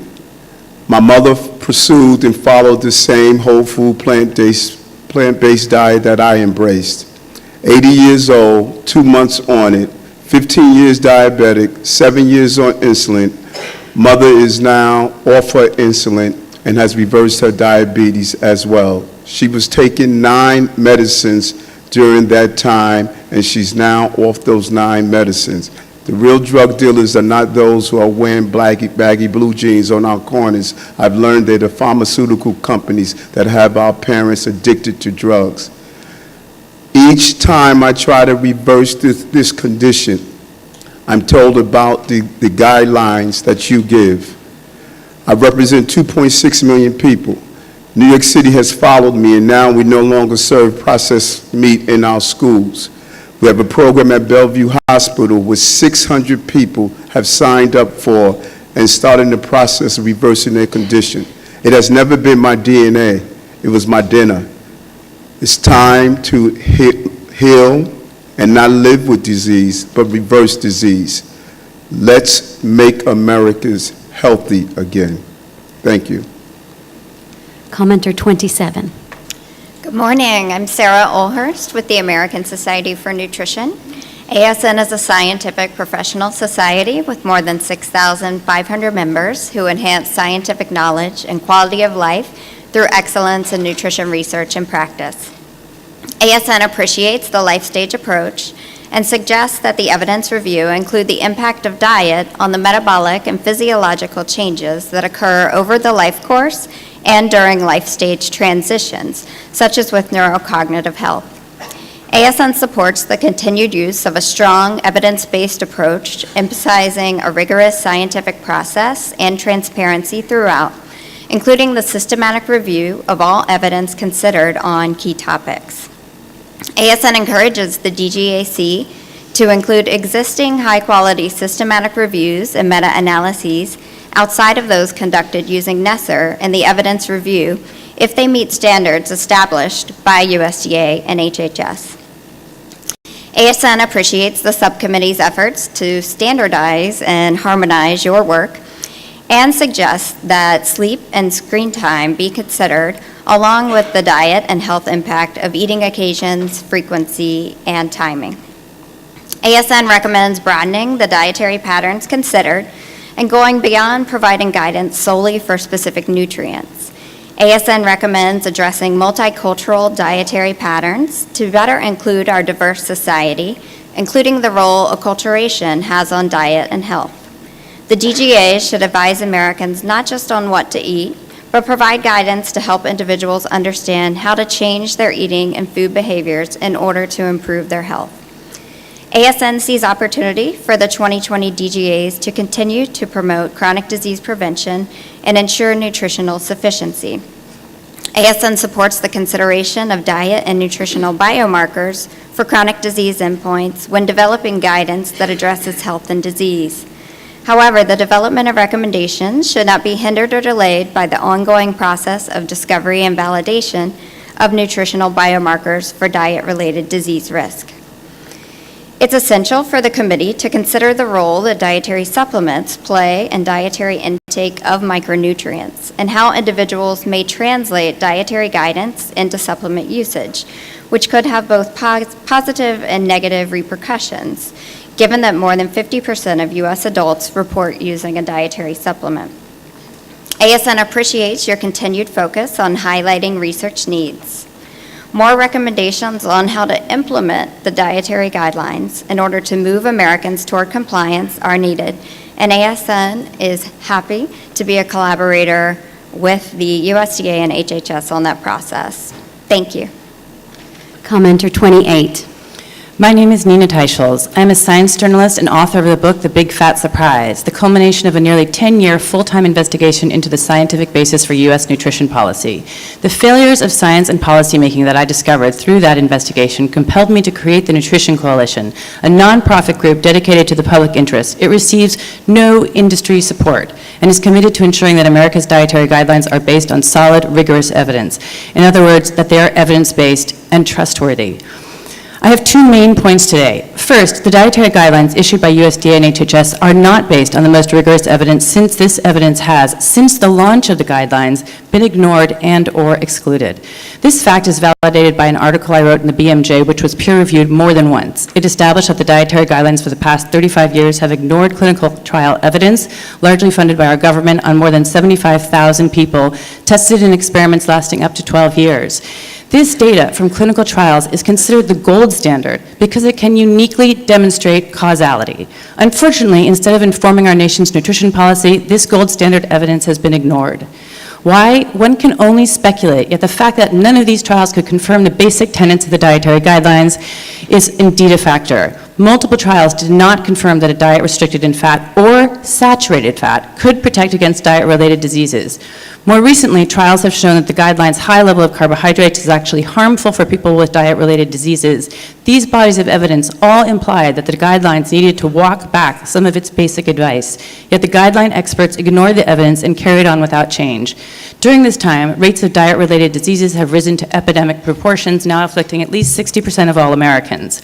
Ignoring scientific evidence is not okay. In fact, the National Academies of Sciences, Engineering, and Medicine did the first ever outside peer review of the dietary guidelines and said in 2017 that the process established in the guidelines was not using the best practices for conducting systematic reviews and, quote, lacked scientific rigor, unquote. The academies advised that the USDA adopt one of the international standards for reviewing the science. USDA chose the GRADE standard, and this is my second point today. The co-founder of GRADE, distinguished professor Dr. Gordon Guide, who is one of the world's top experts in evidence-based medicine, recently submitted a public comment to USDA. His point was, you, USDA, are not following the standards of GRADE in fundamental ways. Most importantly, you are not making important distinctions between high and low quality evidence. Guide urged USDA not even to use the word GRADE because doing so would give the appearance of rigor where it did not exist. It would be illusory, he wrote. Further, he cautioned that if USDA were to continue without proper methods for evaluating the evidence, this would result in recommendations that are, quote, unlikely to be trustworthy, unquote. In sum, our current dietary guidelines are not trustworthy. They are based on weak evidence, and experts writing them have excluded nearly all the rigorous evidence to the contrary. USDA has been admonished by the National Academies of Sciences and encouraged to improve. And unfortunately, the guidelines currently are not on track to repeat the same mistakes of the past. Hi, my name is Dr. Darren Schmidt. I have a practice in Ann Arbor, Michigan called Nutritional Healing Center of Ann Arbor. I speak on my own behalf. So I've been teaching low carb to my patients since 1998 and ketosis in the last 4 years. And I quit taking insurance in 2005. I actually have to get my patients well or else they won't come and see me because they're paying cash out of their pocket. So I sat with you guys all day yesterday, and I understand the complexities that you're dealing with and all the moving parts, and I thought, what can I share with you to help you out with your job? So Heather, you had some good points yesterday about low carb and intermittent fasting, and Lydia, you said some good things too. So let me share this with you. Maybe this will help you out. So there's an equation that I learned like 15 years ago, and it's this. It's quantity plus quality equals vitality, or quantity plus quality equals health. So initially with my care, I would tell people, eat these foods and eat that food, and they would say, what about bananas? What about pork? And I stopped answering the questions, and I said, fit your macros into these guidelines. So you can be plant-based, you can be meat-based, whatever. And so the quantity comes first in that equation, the quantity of the macronutrients. So then quality comes second. So lowering the carbs is vital. You know, when you look at our current health situation, obesity and all that, and then people have to match what they need for protein to be adequate protein or maybe more. And then their fat grams can go up and down. Of course, it's going to be healthy fat. So that's what I want to share with you. Quantity comes first, then quality equals vitality. So that way people can choose whatever foods that they're going to, what they want to match their lifestyle with. And then when you do that, you're not liable to upsetting special interest. And also, then you look at the macros in the research with the randomized control trials, the clinical trials, as opposed to epidemiology. You get the causes with the RCTs, and you'll see that, for example, the Public Health Collaboration of the UK, they have investigated all these RCTs regarding low carb versus low fat, and they show that low carb wins 32 to nothing. So when you work with the low carb ideology, it's easier just to talk with the macronutrients. So I hope this helps you out. And if you want to discuss with me, I'm available to you. Thank you. Commenter 30. Good morning, and thank you for the opportunity to comment as you work to inform the next dietary guidelines for Americans. My name is Allison Webster, and I'm a registered dietitian here today on behalf of the National Potato Council, which provides a unified voice for U.S. potato growers and represents the interests of the U.S. potato industry on national issues. Potatoes are an important part of the American diet at every life stage. As a vegetable, they provide essential nutrition, have the ability to be purchased in shelf-stable forms, and can be prepared in a wide variety of ways for consumption by the general population, including those both young and old. Although potatoes are a vegetable, they have been historically stigmatized in past editions of the dietary guidelines. In the 2015 DGAC report, white potatoes are specifically classified as a starchy vegetable, which has become a disparaging term with repercussions across many federal feeding programs. For example, the Special Supplemental Nutrition Program for Women, Infants, and Children, also known as WIC, as well as the National School Lunch and School Breakfast programs, have been quick to remove or disparage white potatoes. This is discouraging given that white potatoes are high in both fiber and potassium, two nutrients of public health concern due to underconsumption as outlined in the past edition of the dietary guidelines. Additionally, potatoes provide a number of other nutrients that are important to human health, including protein and carbohydrates, minerals such as iron, calcium, and magnesium, as well as vitamins C and B6. We are pleased to see that the committee is taking a life stage approach for this edition, as potatoes are healthful across all life stages. In fact, it has been found that the consumption of white potatoes improves potassium intake for both women and children, which is important to note because potassium continues to be an underconsumed nutrient for nearly all WIC demographics. Further, an analysis of National Health and Nutrition Examination survey data suggests that women between the ages of 19 and 50 have less than optimal intake of vegetables, which in turn leads to the lower than recommended intakes of important nutrients. White potatoes, included as part of a healthy diet, are noted as one way to make up for these nutrient shortfalls, especially in women of childbearing age. Potatoes are a food enjoyed by the American public, allowing them to serve as a gateway vegetable, and thereby having the ability to increase overall vegetable consumption. The dietary guidelines should represent recommendations and promote dietary patterns that can be achieved by the American public in order to lead to a healthier nation. Further support for potatoes' role in the dietary guidelines can be found in the comments of the National Potato Council. Thank you for your consideration. Commenter 31. Good morning. I'm Dr. Becky DeMocas-Bays, a registered dietitian nutritionist and recently retired director for Loudoun County Public Schools in Virginia. As a past president of the School Nutrition Association, I am pleased to comment on behalf of our 58,000 members. We invite the committee to visit our school cafes. They are the best places to see how the DGAs are shaping children's current and lifelong eating habits. School nutrition professionals provide approximately 5 billion lunches and 2.5 billion breakfasts, as well as dinner, snacks, and summer meals to students. Federal rules require these meals to be prepared in accordance with the DGAs. Students select meals that expose them to a wide variety of fruits, vegetables, whole grains, lean protein, and dairy options they might not otherwise experience. The committee should know that implementation of the DGAs and school nutrition programs has presented some challenges. The 2015 edition of the DGA states, quote, "The guidelines embody the idea that a healthy eating pattern is not a rigid prescription, but rather an adaptable framework in which individuals can enjoy foods that meet their personal, cultural, and traditional preferences and fit within their budget."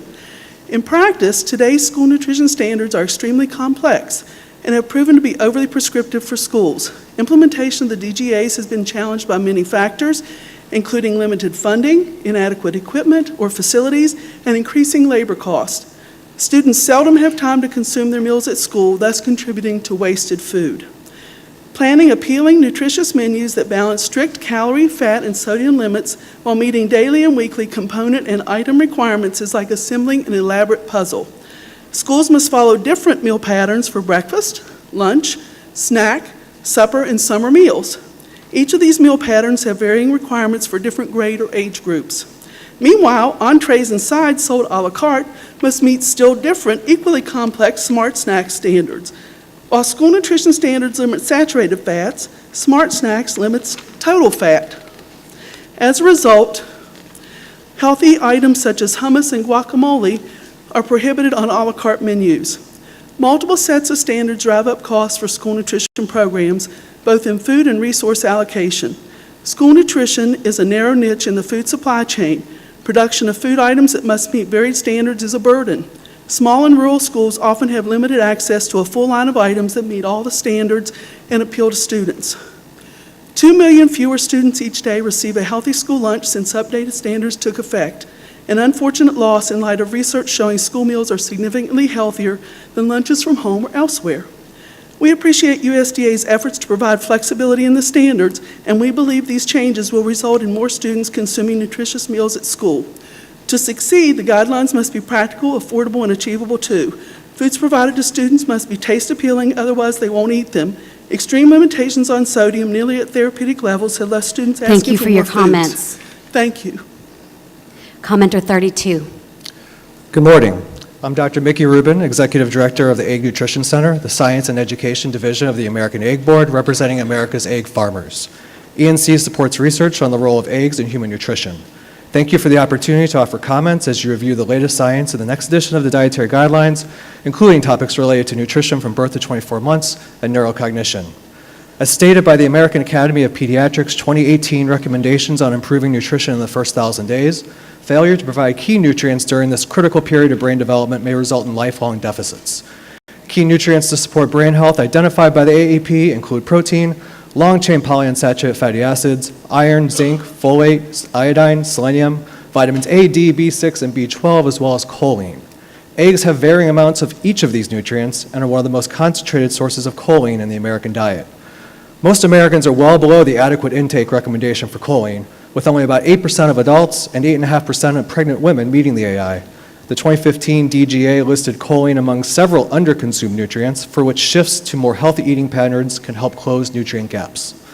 Maternal choline intake supports fetal brain and spinal cord development and is associated with reduced risk of neural tube defects. And a recent research has shown maternal choline intake is associated with favorable neurocognitive outcomes in children. In fact, a recent clinical trial showed improved cognitive performance in children of mothers that supplemented choline during the 3rd trimester of pregnancy. Furthermore, research from observational cohorts has shown how choline intake throughout life may have lasting effects on cognition and prevention of cognitive decline. Unfortunately, a recent survey performed by the research firm Ipsos and commissioned by Egg Nutrition Center showed low levels of awareness of choline among both new and expecting mothers and the health professionals who care for them. Over 60% of these moms and over 40% of OBGYNs and pediatricians were unfamiliar with choline. The 2015 DGA listed eggs among other foods and food groups that are nutrient dense.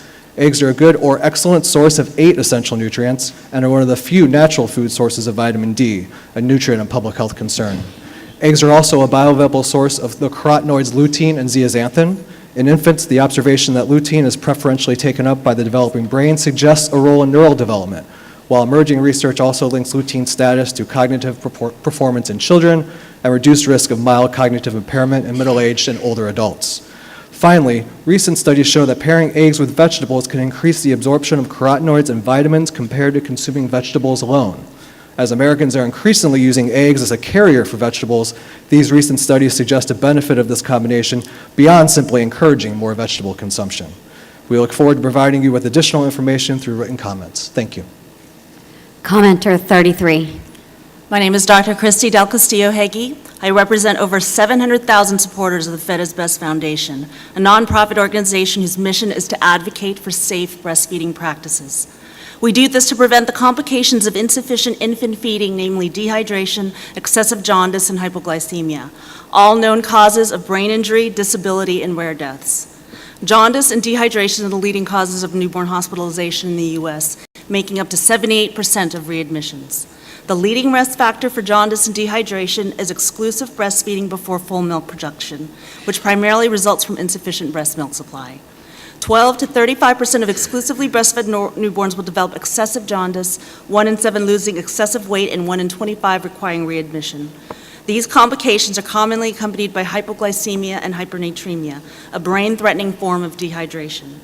10% of exclusively breastfed newborns develop detrimental levels of hypoglycemia by 6 hours of life, at levels known to reduce 4th grade academic proficiency by 50% and increase the risk of neurodevelopmental disabilities by 200 to 400%. Among breastfed newborns screened for hypernatremia, 36% were hypernatremic, which occurred by 5% weight loss. Breastfed newborns who develop symptomatic hypoglycemia have been shown to have extensive brain injury on MRI. Decades of research have shown these complications can lead to attention deficits, cognitive and developmental impairments, and even global disability. These preventable outcomes are among the most devastating in all of medicine. Why, in 2019, are we failing to safely breastfeed newborn babies? In 1991, the Baby Friendly Hospital Initiative was launched under the WHO 10 Steps to Successful Breastfeeding. Step 6 recommends to give no food or water other than breast milk unless medically indicated. This policy was created with minimal attention to the high incidence of insufficient breast milk in the days after birth and no data demonstrating safety or efficacy. Newborns who are crying and nursing for hours from hunger commonly do not get supplemented until they have developed medical emergencies. Mothers are advised to avoid supplementation with no education on the consequences of doing so if breastfeeding is not enough. They are not told until complications are obvious, by which time brain injury may have already occurred. This failure in patient education results from approximately 190,000 admissions a year, costing the U.S. approximately $2.7 billion, and millions more per child who sustains brain injury over their lifetime. We ask the committee to educate the public and health professionals on the importance on safe and sufficient infant feeding, on the minimal nutritional requirements of infants and the harmful effects of dehydration, jaundice, and hypoglycemia. We ask for a responsible public health message that respects all the ways required to provide optimal infant feeding and prioritizes safety for every child, regardless of a mother's ability or decision to breastfeed. Thank you. Commenter 34. My name is Dr. Michael Greger with nutritionfacts.org. This month, a paper was published in the Journal of the Academy of Nutrition and Dietetics that found that essentially there's been no change in processed meat consumption over the last 20 years or so, which represents just an abject failure of all of us in the public health community to warn people about the very real risks of processed meat: bacon, ham, hot dogs, lunch meat, sausage. Right? These are known human carcinogens. The official 2018 IARC report couldn't have been clearer. Quote, consumption of processed meat causes cancer of the colorectum. Quote, that's our second leading cancer killer of men and women combined. We know these foods cause cancer. I mean, we try not to smoke around our kids. Why would we send them to school with a bologna sandwich? That's not hyperbole. According to the Surgeon General, living with a smoker increases the risk of lung cancer 15%. So the cancer risk of secondhand smoke is comparable to the 16 or 18% increased risk of colorectal cancer, eating the equivalent of a single sausage link a day. You know, the 2015 dietary guidelines really appeared to drop the ball on this issue, saying processed meat could be accommodated as long as sodium and saturated fat limits were within limits. But that's ignoring the cancer risk, which we've known at least back since 2007, when the first comprehensive analysis was published by the American Institute for Cancer Research. In fact, one of their top 10 recommendations for cancer prevention: avoid processed meat, full stop.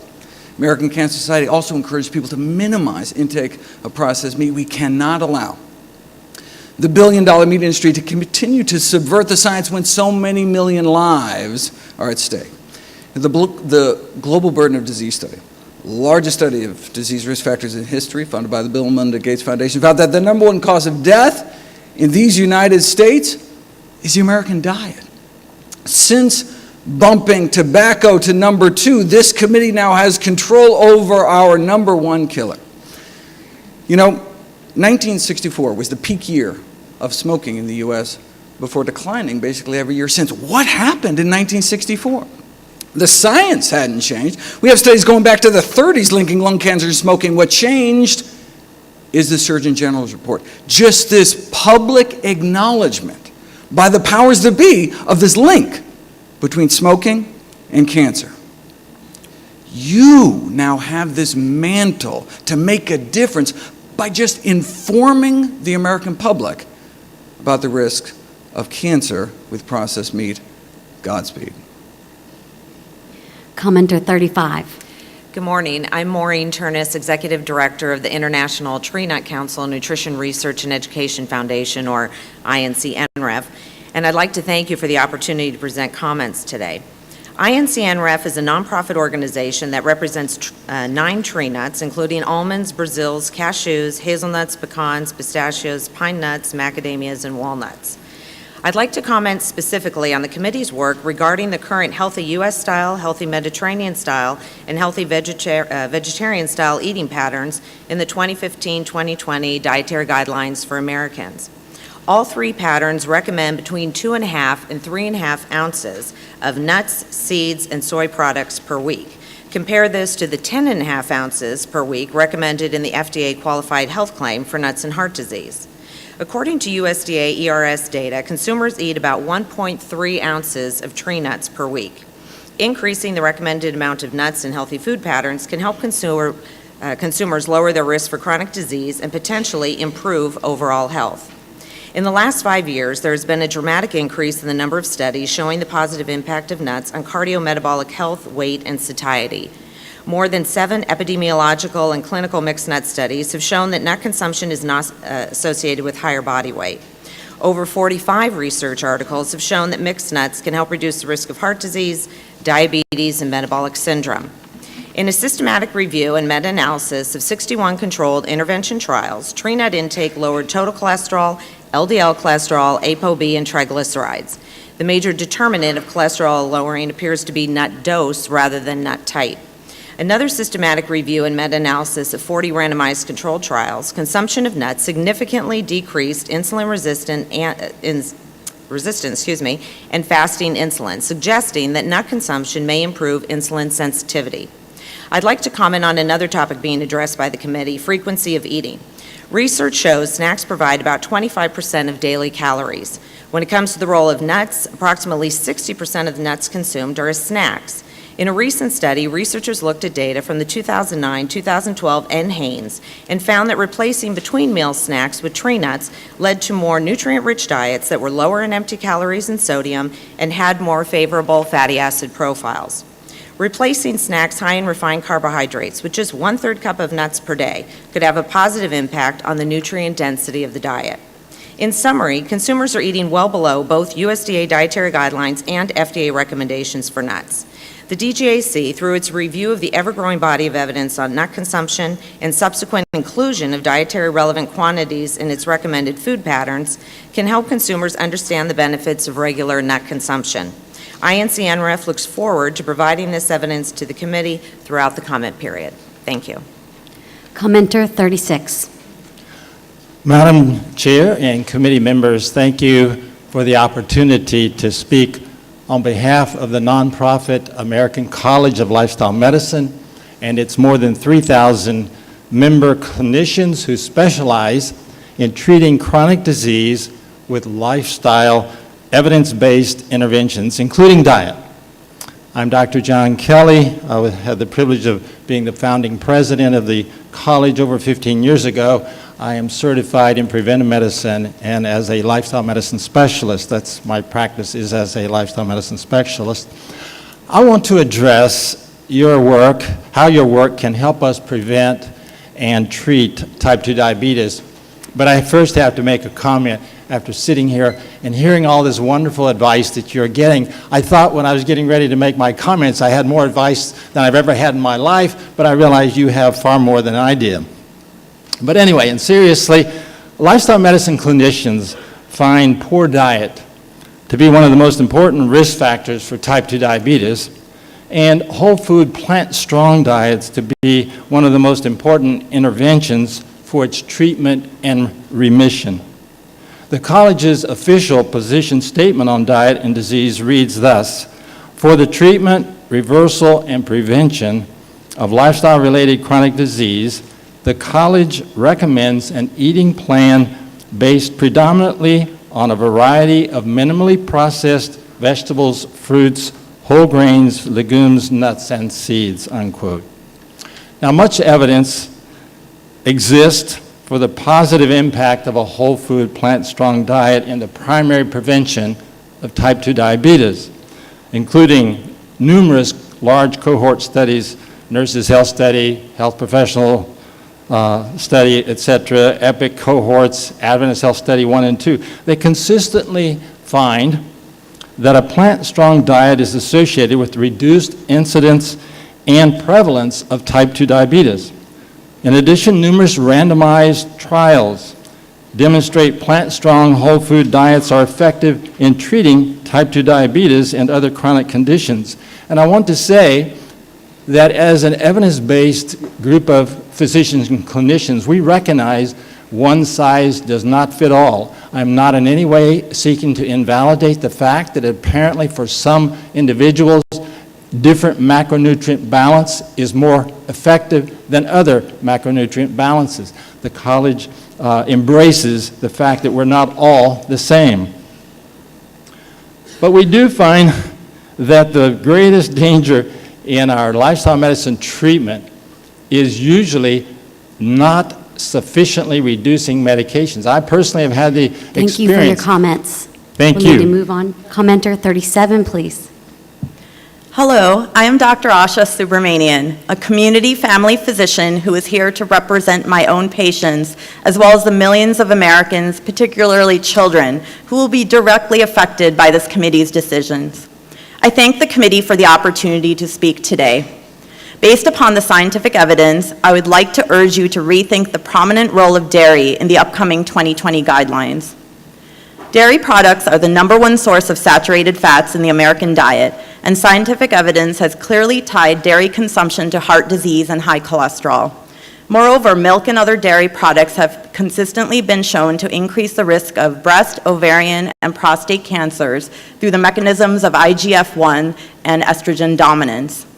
Research has closely linked dairy to female reproductive diseases, acne, ear infections, asthma, and allergies. In addition, due to the mechanisms of molecular mimicry, there is also strong scientific evidence on the relationship of type 1 diabetes, celiac disease, rheumatoid arthritis, and other autoimmune conditions from dairy consumption in childhood. Lactose intolerance per the NIH affects up to 50 million Americans, results in diarrhea, bloating, gas, and abdominal pain. 80 to 100% of Asian Americans, African Americans, Native Americans, and Latino Americans are affected by lactose intolerance. Yet, dairy is still a staple of the National School Lunch Program and is served daily to school children, often from these very populations. This racial and ethnic disparity of dairy consumption and its health repercussions have never yet been addressed by the dietary guidelines. Dairy, whether it's derived from industrial agriculture or grass-fed cows, contains high levels of estrogen, pus, feces, and other contaminants. In fact, the main source of animal-derived estrogens in the human diet is from dairy products. Furthermore, there has been mounting scientific evidence that the dairy industry has contributed to climate change and its dangerous effects through industrial agriculture. It's a heartbreaking industry that takes a mother's milk away from her baby cow to funnel it for human consumption, under the false pretense that it's healthy for humans. The USDA has served for years in a conflicting role, protecting the public health while at the same time pushing agricultural products. At what cost? Americans are increasingly and clearly aware that milk does not do a body good. Plant-based milks alone are now over a $1.6 billion market. I am not here to profit financially or to represent big plants. I am here as a frontline, evidence-based physician advocate for my patients and for all Americans and my 5-year-old daughter who's going to be starting kindergarten in a few months. Let's eliminate dairy in the 2020 guidelines and really stand up for our nation's health. Thank you. Commenter 38. My name is Laura Abshar, and I'm the Director of Food and Sustainability Policy at the National Restaurant Association. We are the leading association for the restaurant industry, representing over 1 million locations nationwide. The restaurant industry has dramatically increased its focus on nutrition and wellness in recent years, developing a wide range of strategies to help Americans live healthier lives. Restaurants throughout the country are offering a variety of healthful options, including more fruits and vegetables, lean protein, whole grains, low-fat dairy, healthy fats, and plant-based foods. Additionally, many new brands have centered their entire businesses on nutritious options. While some restaurants have formally pledged to make positive changes through public commitments, others have chosen to take a stealth health approach through their changes in menus. The restaurant industry is also committed to providing nutrition information. This is why we came together with the public health community to support the menu labeling nutrition disclosure standard. This standard has been implemented in restaurants across the nation, ensuring that customers have the information they need to make healthier choices. Our industry is also looking to experts for help in achieving healthier menus by employing more registered dietitians than ever before. In fact, we currently have 220 professionals that are part of our Nutrition Executive Study Group. Our commitment to health and wellness is also evident through our participation in a number of programs, like the association's Kids Live Well program, which provides parents with healthful children's menu choices. Kids Live Well is now located in every state and includes over 150 national, regional, and local restaurant brands representing over 42,000 locations. Building on this success, we are currently revising the criteria as we prepare to launch Kids Live Well 2.0. We are also participating in the Portion Balance Coalition in conjunction with Georgetown University.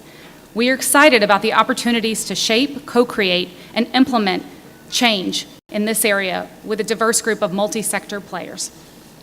Finally, many of our members are engaged in the Culinary Institute of America's Healthy Menu R&D Collaborative. Through this effort, more produce, less sodium, fewer calories, and higher quality proteins are now being offered through its collective offering of 38 million meals a day. These efforts are clearly having an impact. The association recently surveyed a sample of 2,000 adults, and the results indicated that 72% believe restaurants have made it easier to monitor calorie intake. 50% agree that restaurants have made an effort to balance portion sizes, and 40% report more options for lower calorie beverages. The restaurant industry is truly committed to taking a long-range, proactive approach to meeting evolving science-based nutrition evidence, as well as consumer needs and attitudes towards nutrition. We appreciate the opportunity to provide comments today and would direct you to our forthcoming written comments. Thank you. Commenter 39. My name is Diane Welland, and I'm the Nutrition Communications Manager for the Juice Products Association, known as JPA. JPA is a trade association representing processors, growers, and distributors to the juice industry. We support the current 2015-2020 Dietary Guidelines for Americans recommendations around juice, which state 100% juice contributes beneficial nutrients and should be one of the primary beverages consumed. 100% juice is part of the fruit and vegetable group. 100% juice in appropriate amounts can be included in a healthy dietary pattern. I'd like to share 3 evidence-based reasons that support 100% juice as a nutrient-dense, healthful beverage in the diets of Americans. 1, 100% juice delivers significant beneficial nutrients such as valuable vitamins, minerals, and bioactives to the diets of children and adults. More specifically, 100% juice is a source of potassium, vitamin C, and numerous health-promoting plant compounds like polyphenols and flavonoids. It's an important contributor to folate, magnesium, thiamine, riboflavin, and niacin. Fortified juices also provide vitamin D and calcium. 100% juice, number 2, is 100% juice is nutritionally similar to fruits and vegetables and can help all Americans meet fruit and vegetable group recommendations. On a gram-for-gram basis, fruit and its 100% fruit juice counterpart is similar in their nutritional profiles. Today, more than 75% of Americans fall short when it comes to meeting recommended amounts of daily fruit servings. While JPA recognizes whole fruit should be the majority of fruit consumed by children, 100% juice does play a significant role in helping children meet suggested intakes. Research shows that children who consume 100% juice have higher intakes of whole fruit than those children who don't. This suggests that fruit juice is complementary and not competitive with whole fruit intake, and may actually encourage the intake of whole fruit in the diet. Furthermore, data shows that 100% fruit juice drinkers, both children and adults, have better diet qualities than non-fruit juice drinkers. Number 3, drinking 100% juice is not associated with weight status and does not increase risk of chronic illness. In fact, it may even protect against certain conditions. The majority of science on obesity in children overwhelmingly shows no association between drinking 100% juice and trends in weight gain. A 2018 study systematically reviewed the current evidence associated with 100% fruit juice consumption of various chronic health conditions in children and adults. The study found no significant associations between juice and weight gain in children or adults and concluded that no adverse health effects were found to be associated with 100% juice consumption related to diabetes, cardiovascular disease, and blood pressure. Emerging evidence indicates drinking 100% fruit juice can support cardiovascular health and may be associated with improved cognitive function. In conclusion, JPA supports making dietary choices that include a variety of foods that contribute to a healthy overall diet, including 100% fruit juice, consumed in appropriate amounts. Thank you for this opportunity. Commenter 40.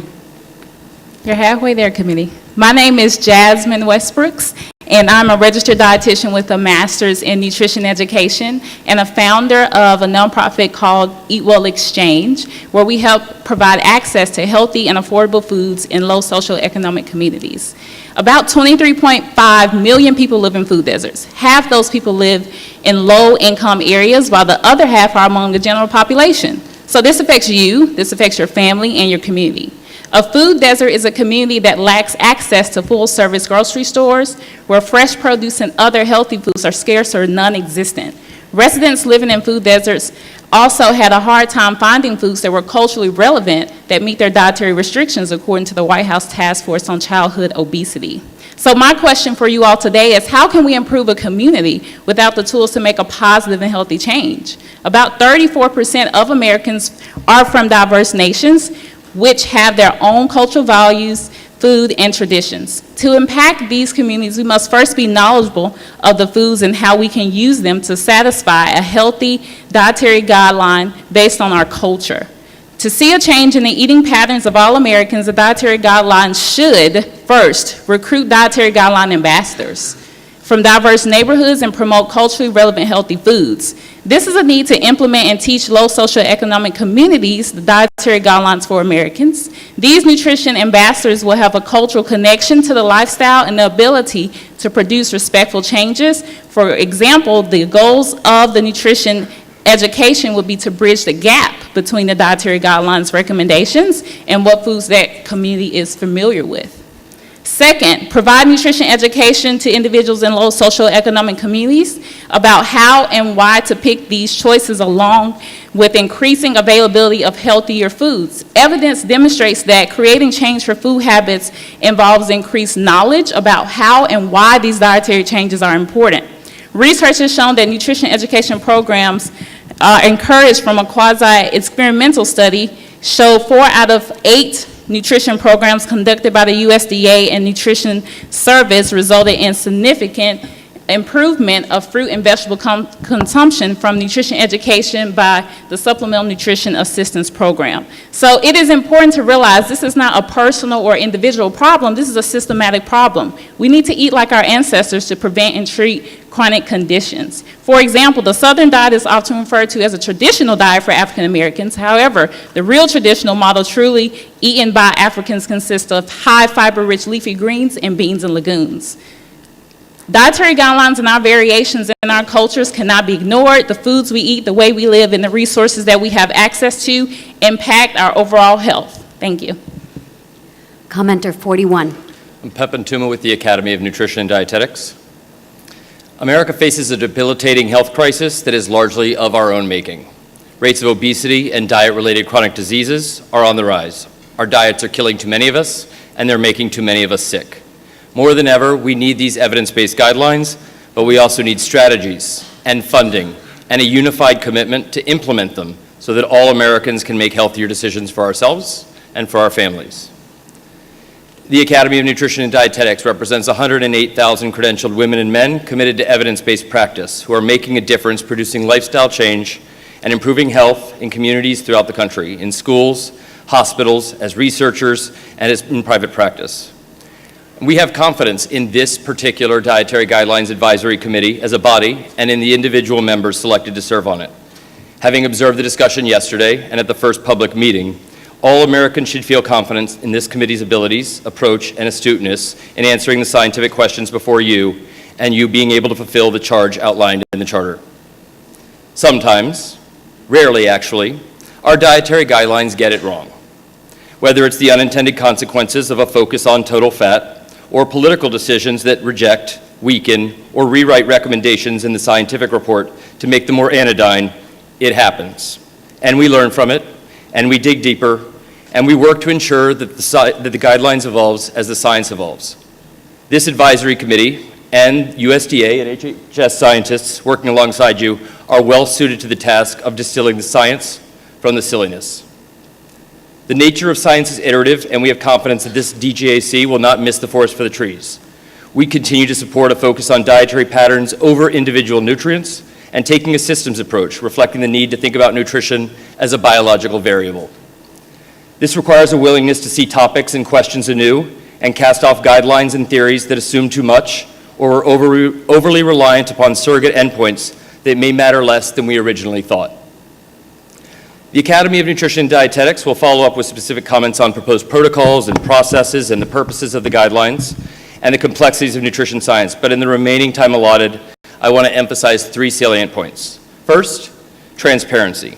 The committee and the departments to date have worked to implement and incorporate the National Academy's recommendations, but where the rubber meets the road is that period and process between the submission of your scientific report and the issuance of the final guidelines. And we are committed to ensuring that the final dietary guidelines reflect science, not politics, in accordance with the statutory requirements. Second, timing. The Dietary Guidelines Charter was issued in October of 2018 for a period of 2 years. Take the entire 2 years. Take until October 2020. You have new and added responsibility of the Beta 24 recommendations and significant new evidence in the literature. Take all the time you're allotted and get it right rather than getting it artificially and arbitrarily fast. We'll need to move on. Thank you. Commenter 42, please. Good morning.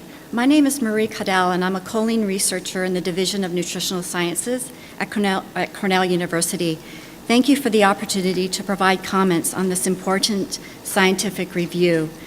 To start, although choline is an essential nutrient for all ages and stages of life, only 1 of 10 U.S. adults meet target intake levels. The best dietary sources of choline are animal source foods like eggs and meat.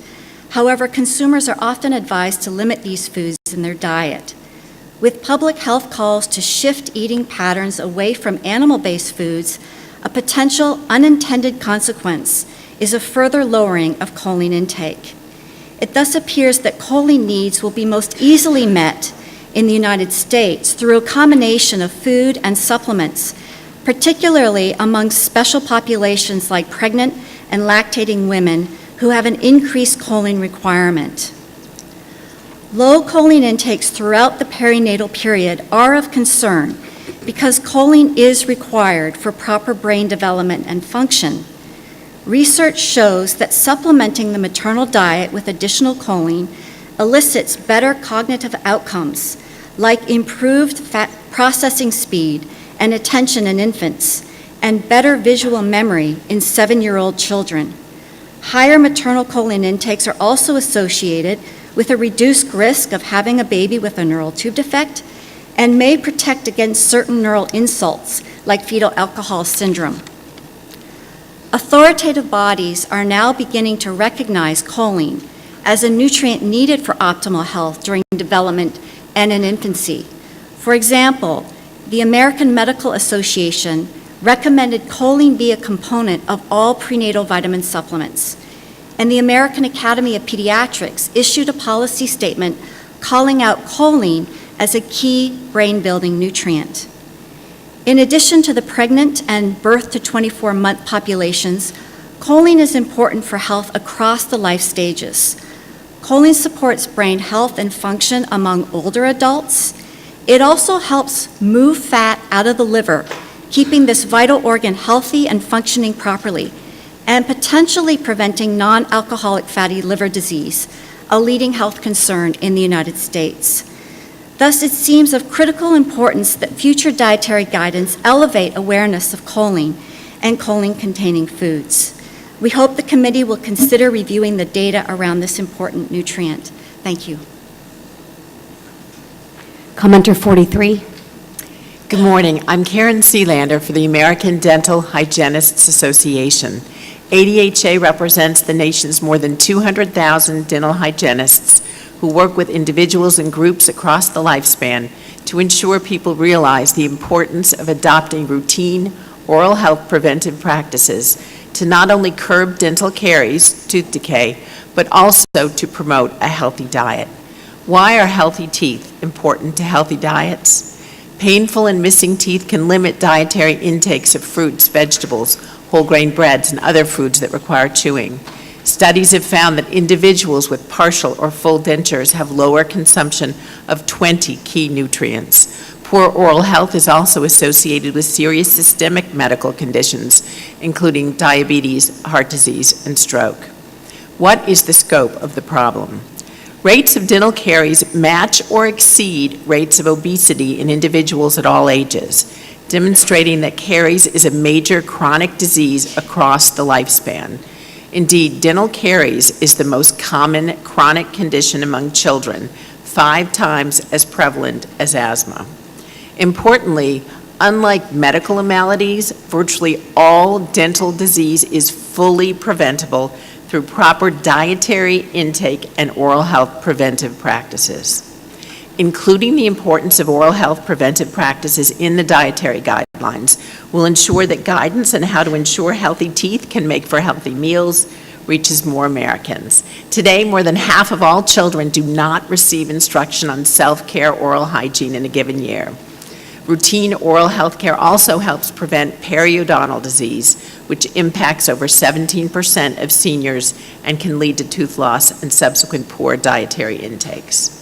Preventing dental caries early and throughout life can also improve social interaction, school performance, military readiness and effectiveness, and job opportunities.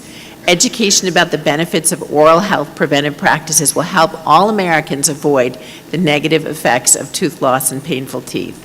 ADHA and our partners request that the 2020-25 dietary guidelines recommend, quote, individuals of all ages should follow a daily oral hygiene routine, which includes brushing their teeth with fluoridated toothpaste, cleaning between their teeth where possible, chewing sugar-free gum for 20 minutes after meals or snacks if possible, drinking fluoridated water, and limiting intake frequency of dietary fermentable carbohydrates. This is essential because oral health preventive practices have significant dietary benefits for all Americans. Thank you for the opportunity to provide comments on behalf of the American Dental Hygienists Association and additional supporting organizations listed in our written testimony. Thank you. Commenter 44. My name is Dr. Kate Shanahan. I'm a family physician from Florida. I'm here on behalf of myself. I wrote a book about 10 years ago about how families used to raise healthy children using the resources they had available to them in their environment, whole foods, basically. The book is called Deep Nutrition: Why Your Genes Need Traditional Food. And what it does is basically take a look at the obvious changes that have happened in the past 100 years to our food supply, the way we feed ourselves, that amount essentially to a massive nutritional and dietary experiment involving hundreds of millions of participants in this country alone over hundreds of years. And the obvious is that 100 years ago, people were self-sufficient in their food to a degree that we can't even really comprehend anymore, because people hunted, people fished, people had a garden whenever that was possible. People raised their own animals. They cared about the health of the animals that they raised. They cared about the soil. It was their job to bring up healthy children, because if they didn't do it, the government wasn't going to help them out. And so what has changed over the past 100 years is that now we have very few people who have any of those skills. We have lost the skills of gardening, of farming, of cooking, of knowing even how to combine flavors in a tasty way. We've lost the knowledge of culinary skills that used to be considered essential, making stock, using the whole animal or the whole plant. We've lost so much. We've lost knowledge, we've lost time, we've lost health. Over the past 100 years, so much has changed. And one of the most important changes, I think that the fact that so many things have changed actually is important to point out, because it is very confusing to understand what we really should be doing given the degree of alteration of our food supply. But what I want to share with you is that the most important change, in my opinion, as a Cornell-trained biochemist, is that we now eat 80% of our fat calories from refined, bleached, deodorized vegetable oils, and only 20% of our fat calories come from any kind of whole foods. These vegetable oils include soy, corn, and canola, and they are nobody's friend. I've heard nobody up here talking about how we need refined, bleached, deodorized vegetable oils. They are unhealthy because they deteriorate in our body in ways that promote inflammation, that promote DNA damage, mitochondrial damage, and are associated, that kind of damage is associated with every disease. Thank you for your comments. Thank you. Commenter 45. Hello, my name is Alex Lewins-Worthing, and I'm the Vice President for Research and Partnerships at the International Food Information Council Foundation.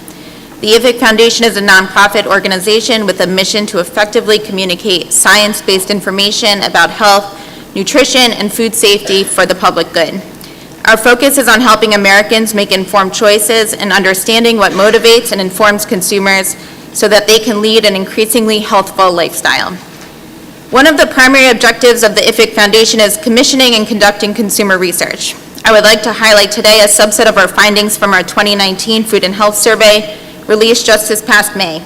This marked our 14th consecutive annual survey tracking Americans' perceptions around food and diets, eating habits, and trends. Consumer habits are changing, including the alignment of one's values with the foods they consume. This year's survey found that 38% of consumers reported following a diet over the past 12 months, with clean eating being the most widely cited diet. Not far behind was intermittent fasting. At the same time, consumers are reporting eating healthier compared to 10 years ago. The top two changes people say they've made to improve their diets was limiting sugar intake and increasing consumption of fruits and vegetables. This survey also explored American snacking habits and found that nearly everyone snacks at some point during the week, with roughly 1/4 saying they snack multiple times a day. Plant-based diets have garnered widespread media attention as well, but the ways people define plant-based diets varies. Our survey found that consumers' definitions ranged from vegan to vegetarian to one that focuses on minimally processed foods. Over half of consumers want to learn more about plant-based diets. At the same time, consumption of plant-based protein is on the rise, with roughly 1/4 of consumers saying that they eat more plant-based protein now compared to only 1 year ago. In 2019, the top health benefits consumers are seeking from food include weight loss and maintenance, energy, and digestive health.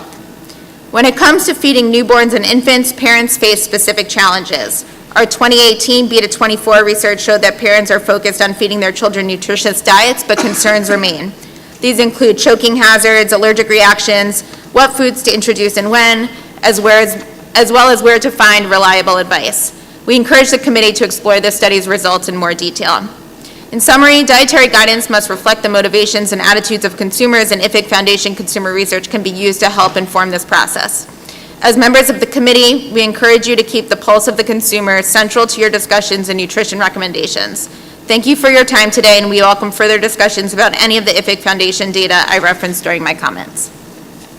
Thank you for all of the comments. We will now take a break and we'll reconvene promptly at 11.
How's that?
Thank you.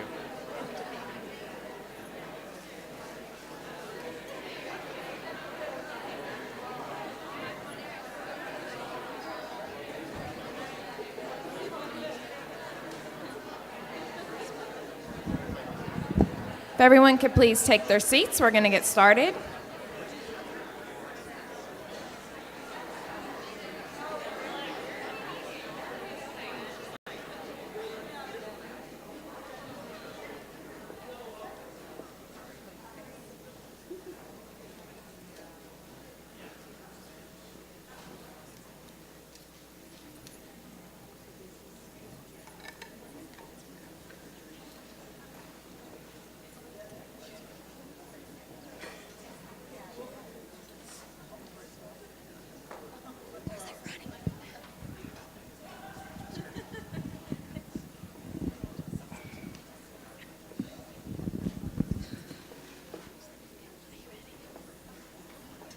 All right, we're going to resume. Commenter 46, please. Hello, I am Christine Najjar. I'm a nutritional medicine physician at Pounds Transformation in West Hartford, Connecticut. I have my training in internal medicine, primary care, a bachelor's in biochemistry, and a master's in human nutrition. And I want to thank the committee for taking on the daunting task of sifting through the ever-expanding body of nutritional literature. But I am here today to bring to your attention a substantial class of Americans that are not currently being evaluated. These are Americans with hyperinsulinemia. The hyperinsulinemia syndrome is extremely broad and includes endpoints such as obesity, cardiovascular disease, type 2 diabetes, liver disease, certain cancers, polycystic ovarian syndrome, and Alzheimer's disease. Dare I suggest that this is one of the primary drivers of the current American healthcare crisis. Now, prevalence for hyperinsulinemia will not be found accurately in the literature because it's not routinely screened for in primary care. Most clinicians have never even heard of a Kraft assay. This test can diagnose type 2 diabetes decades earlier than our current diagnostic standards. CDC estimates upwards of 100 million Americans are suffering. Now, clinicians who do evaluate for and diagnose hyperinsulinemia find that the treatment is quite simple with a low carbohydrate or well-formulated ketogenic diet. And I understand these guidelines are not for the prevention of disease and not treatment. However, I was wondering if the committee has put any thought into how they are going to address these new healthy Americans who have recovered from hyperinsulinemia and require adherence to a low carbohydrate lifestyle to stay healthy. Clinically, if these Americans consume any of the dietary patterns currently available and upwards of 50 to 55% of their daily calories from carbohydrates, disease will recur. So much for prevention. These Americans require a low carbohydrate dietary pattern. And with numbers like 100 million, I'm not too sure giving a blanket statement about how much starch and sugar we should all be consuming is a great idea. And to help define what low carb is, I suggest familiarizing yourself with a physiological concept called personal carbohydrate tolerance, defined by Finnick and Voley. And perhaps maybe the first step towards effective change is to step away from nutritional epidemiology and start engaging in open discussions with clinicians who are already treating and successfully preventing hyperinsulinemia. And perhaps maybe then screening for and treating for hyperinsulinemia will be incorporated into primary care. And together, we can all make Americans healthy again. Thank you. Commenter 47. Hi, I'm Meredith Whitmire, Policy Director for the Defeat Malnutrition Today Coalition, a group of 90 national, state, and local organizations and agencies fighting older adult malnutrition. The framework and approach outlined for the 2020-2025 dietary guidelines highlight the importance of guidelines to improve the nutritional intake of Americans across the lifespan. As older adults represent a growing proportion of the United States, including dietary guidelines relevant to an aging population is important. In fact, older adult malnutrition is a growing crisis in America today.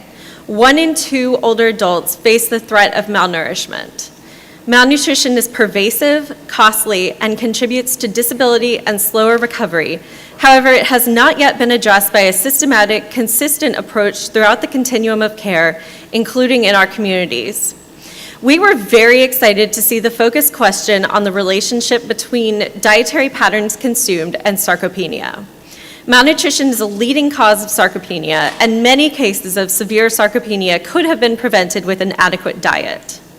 Relatedly, in your work researching nutrients of public health concern, we ask you to closely consider necessary intake of protein in older adults.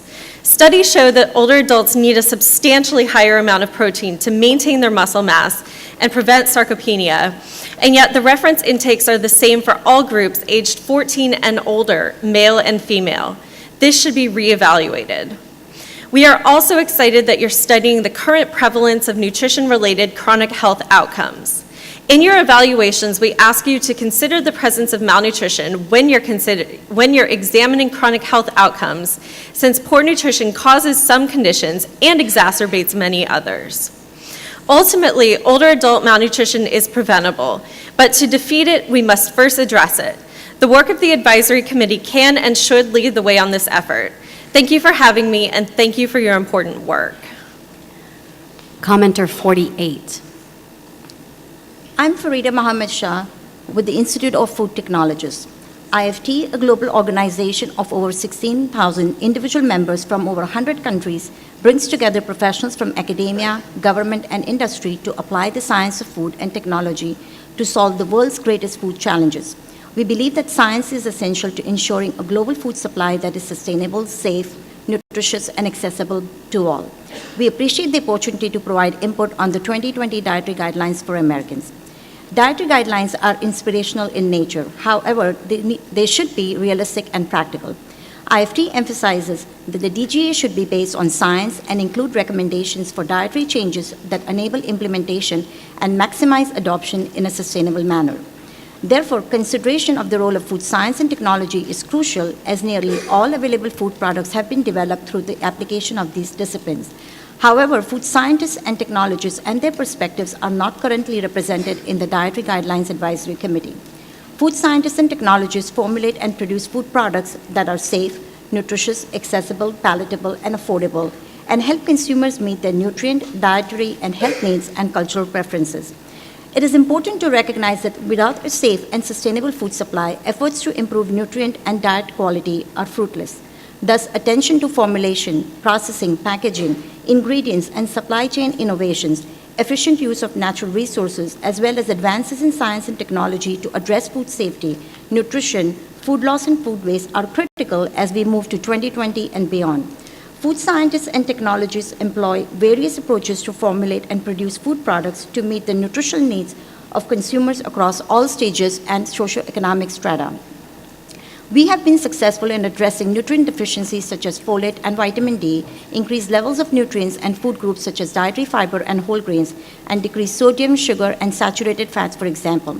Application of food science and technology allows formulation of food products that are affordable and convenient for meal preparation for all demographics and enables consumers to embrace personal dietary preferences such as cultural, ethnic, and religious.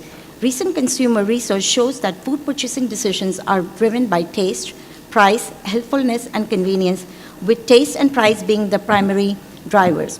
Aspirational dietary guidance that ignores these drivers will not be readily adopted or successfully implemented. Food scientists and technologists are integral in delivering against the rapidly changing multiple demands of safe, nutritious, palatable, affordable, and convenient and abundant food supply. IFT and its members look forward to furthering the committee's understanding of the role of food science and technology in meeting the goals of the dietary guidelines. IFT urges that the committee and the Departments of Agriculture and Health and Human Services to engage food scientists and technologists in the deliberation process to develop recommendations that are science-based, practical, and realistic to improve the diet and health of Americans. Thank you. Commenter 49. Thank you. My name is Dr. Pam Popper. I'm from Wellness Forum Health in Columbus, Ohio, and I thank you for the opportunity to talk to you today. We've been in business for almost 25 years, and we've worked with about 100,000 people who have contacted us because they want to regain or maintain their health. Most of these people have chronic degenerative conditions like type 2 diabetes and coronary artery disease. We've seen a couple of really disturbing trends. One is lower and lower ages of onset of disease. We have second graders with type 2 diabetes, high school kids with rheumatoid arthritis. And of course, the population's getting fatter and sicker. It's rare to see a normal weight person in our office today. Poor diet's always a contributing factor. It's often the thing that has caused these people to be sick. Most of our people have eaten a diet high in fat and protein, too much animal food, too much dairy, too much processed food. We standard procedure in our office. We put these people on a low-fat, high-fiber, plant-based diet, and they get better. In fact, they get better so quickly that they have to be medically monitored because the drops in blood pressure and glucose levels mean that medications have to be reduced and sometimes withdrawn within a few days. One of the most common things that people ask us at the end of this process is, why didn't I know about this? They tell us routinely, I would have converted to this diet if I knew I could have prevented diabetes, and I certainly would have done it if I thought that I could have reversed my disease. So why aren't we telling people this? Well, there's a lot of confusion about diet. Some of it's been sowed here. People advocating high-fat diets, and I personally take offense to anybody who would come up here and say that the dietary guidelines are a joke. That's my opinion. I think it's offensive. But if you take a look at high-fat diets, low-carb diets, the measurements short-term show that the benefits are there. People lose weight and their numbers come down. But if the only thing we're going to do is consider short-term benefits, there are a lot of things that cause people to lose weight and have good biomarkers. One's cocaine addiction. I've never had a fat cocaine addict in my office, and I've never had one with high cholesterol or high fasting glucose levels. Now, I'm being facetious, of course, but the point is, if the only thing that counts is short-term, a lot of things are short-term good, bad in the long term, because it takes a long time for cancer to develop in response to a high-fat diet, for example, or a high-protein diet. A plant-based diet, low in fat, high in fiber, is the one consumed by the healthiest people on the planet, like the Okinawans, who didn't get the memo that high-carb, starch-based diets are bad for you. So I strongly encourage the committee to take a very strong stance on this issue and recommend a whole foods, plant-based diet. Thank you very much. Commenter 50. Good morning. My name is Michaela Hanselman, and I'm the Manager of Regulatory Affairs at the National Milk Producers Federation. As the committee begins to put together its report, first and foremost, I would like to emphasize the need to maintain dairy's current position as a distinct food group, as well as the recommendation that consumers ages 9 and older receive 3 servings of dairy a day. Dairy foods are nutrient-rich products and irreplaceable in the diet if we want to meet the DGA recommended nutrient requirements. Dairy foods are one of the top sources of calcium, protein, phosphorus, magnesium, potassium, vitamins A, B12, D, and riboflavin in children's diets. In fact, it was determined in 2015 that 42% of individuals over the age of 1 don't get enough calcium or vitamin D, 2 micronutrients that dairy products are full of. If dairy were removed from the diet, people would fall significantly below the estimated average requirement. In the 2015 Dietary Guidelines Advisory Committee report, the committee compared the nutritional value of dairy foods and non-dairy alternatives. In this analysis, it was found that while some non-dairy alternatives have been fortified to match the levels of calcium and a few other nutrients in milk, there is always at least one nutrient that was negatively impacted. As stated in the 2015 analysis, no dairy alternatives aside from soy provide a similar enough nutrient profile in terms of essential nutrients to be considered for inclusion in the dairy group. Because of this, the committee should continue to only include real dairy products in the dairy category. One of the key attributes which makes dairy products such a nutritious option is the protein it packs with each serving. On average, a glass of milk offers 8 grams of a complete protein. Almond beverages have only 1 to 2 grams, and like all plant-based beverages, the proteins provided are incomplete. Across various measurement tools, the protein quality of animal proteins is higher than plant proteins because of the high content of essential amino acids they contain. Animal proteins have been proven to have higher skeletal muscle anabolic response due to the bioavailability of the amino acids. Leucine, which has high anabolic properties, is especially found in high amounts in milk. These protein properties, coupled with the micronutrient package milk offers, makes it invaluable in an American's diet. The most recent research on the benefits of dairy consumption continue to show dairy's role in reducing the risk of chronic disease, including a reduced risk of type 2 diabetes and cardiovascular disease. With all the nutritional benefits dairy has to offer and the accessibility across income classes it has, it is a no-brainer to keep dairy as a staple in the dietary guidelines in their own category and encouraging people to consume 3 servings of daily, especially when considering it is a vital source of micronutrients that Americans have a hard time meeting the daily requirements of. Thank you for your time. Commenter 51. Yes, good morning. Thank you for a fascinating morning. This has been great. My name is Sally Greenberg. I'm Executive Director of the National Consumers League, and We are here to comment on, to this advisory committee and focus our comments on one issue that we think is being overlooked, and that's the issue of portion balance as a strategy for achieving greater health for all Americans in the 2025 U.S. Dietary Guidelines. In February 2019, my organization, along with 2 national consumer advocacy groups and 6 leading food industry trade associations, joined together to call on the USDA and the HHS to highlight the importance of portion balance in the new guidelines. Throughout our 120-year history, the National Consumers League has focused on food safety and nutrition. At the turn of the 20th century, in fact, our founders advocated for the need for safe drinking water and safe milk and protecting consumers against adulterated foods. Today, the issues are different, but every bit as pressing. Obesity continues to take its toll on the overall health of Americans and is projected to affect 115 million adults by year 2030.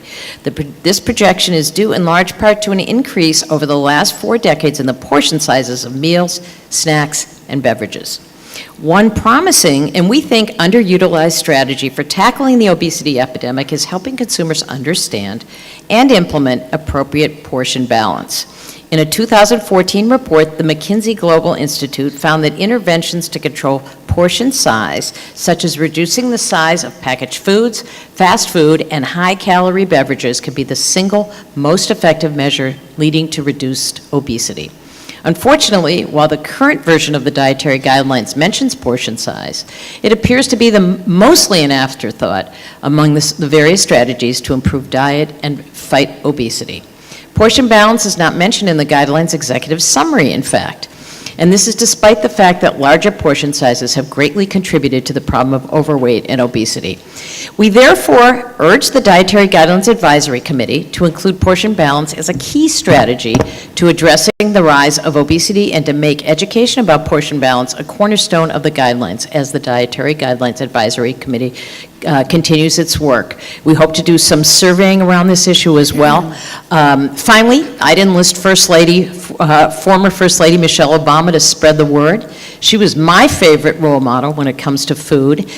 She talks about the joy of eating, which we shouldn't forget, but also talks about you can eat healthy most of the time, but you can also have ice cream, French fries, and cake once in a while. Not every day, but as a part of a healthy diet, I guess what we're saying is portion balance means everything in moderation. We welcome the opportunity to work with you in the future, and thank you so much for holding this meeting.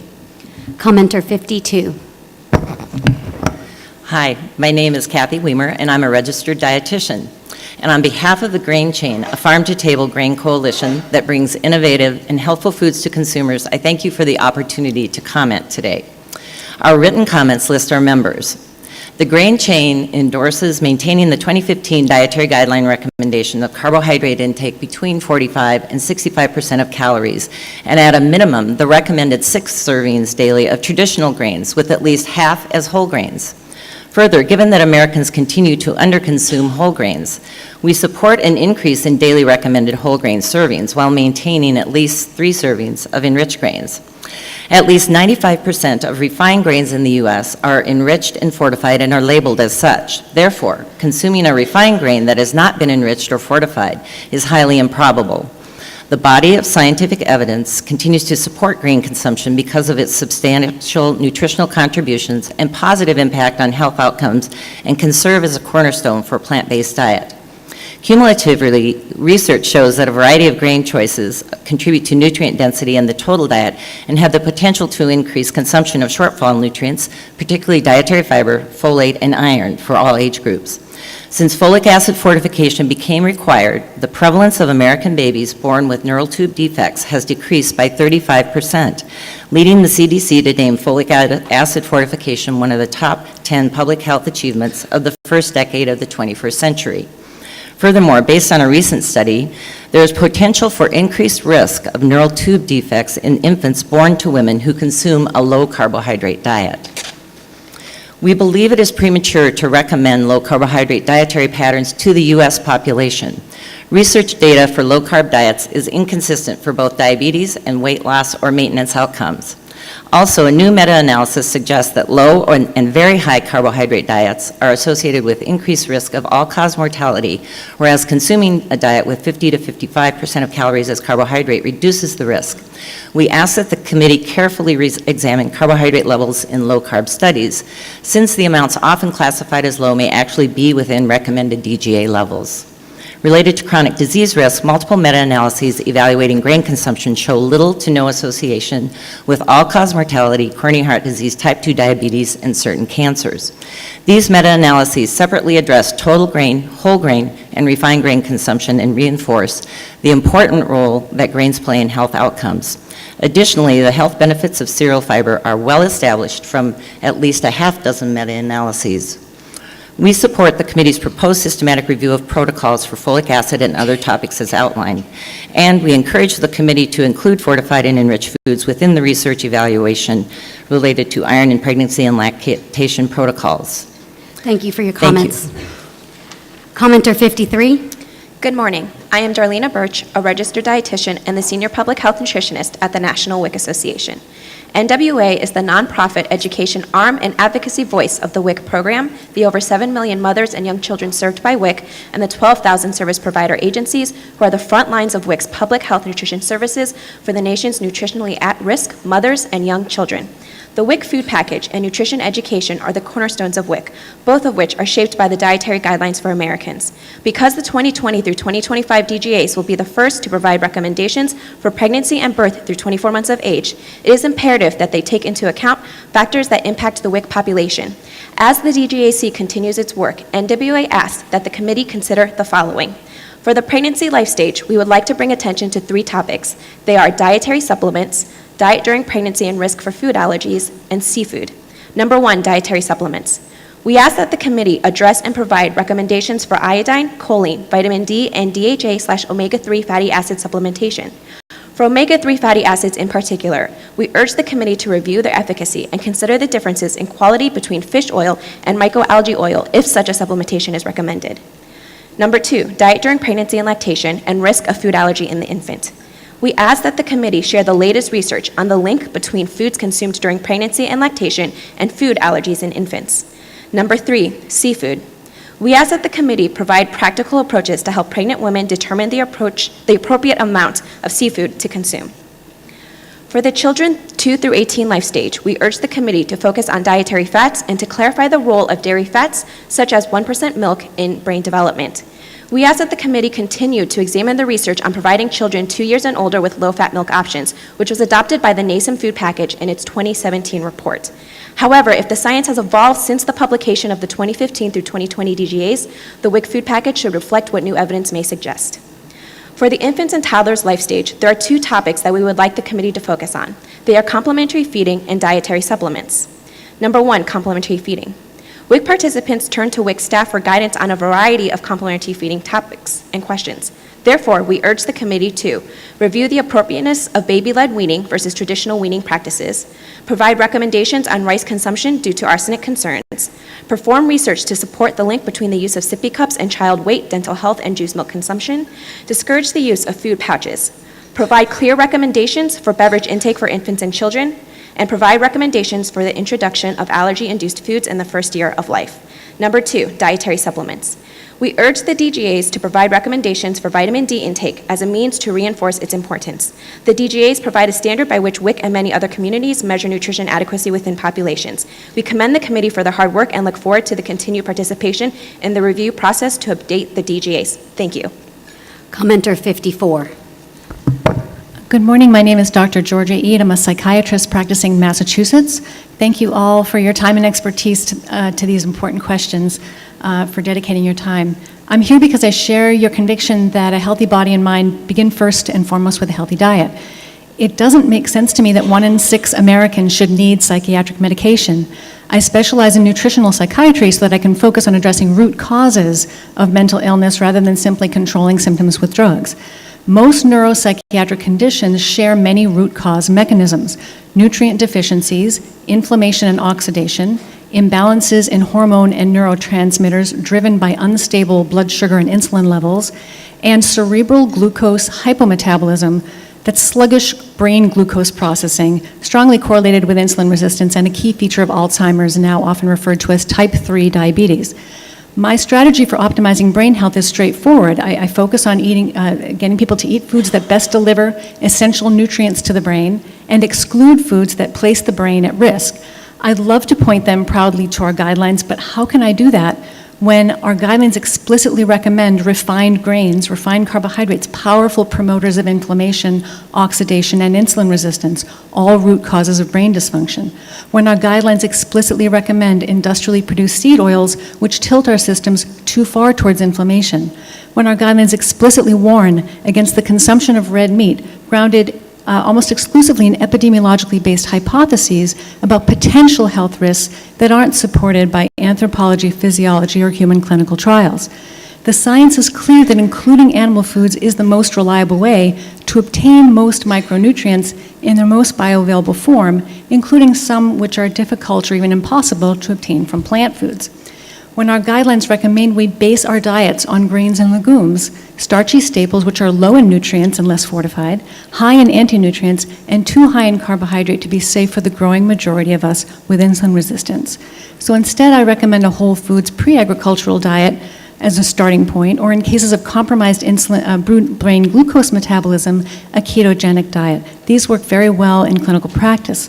The current guidelines cause my patients' families and healthcare teams to worry that that same diet, which is helping their ADHD, bipolar disorder, chronic anxiety, or early Alzheimer's, is somehow dangerous. I don't envy you your task. The nutrition literature is vast. It's heavily influenced by politics, money, and the strong personal feelings we all have about food. However, I sincerely hope that you will stay intellectually curious, ask fresh questions, challenge assumptions, and acknowledge the limitations of the science rather than presenting it as settled, to allow clinicians and patients the freedom to discover what works best for them within their dietary pattern of choice. Thank you for your work and best of luck. We're all counting on you. Commenter 55.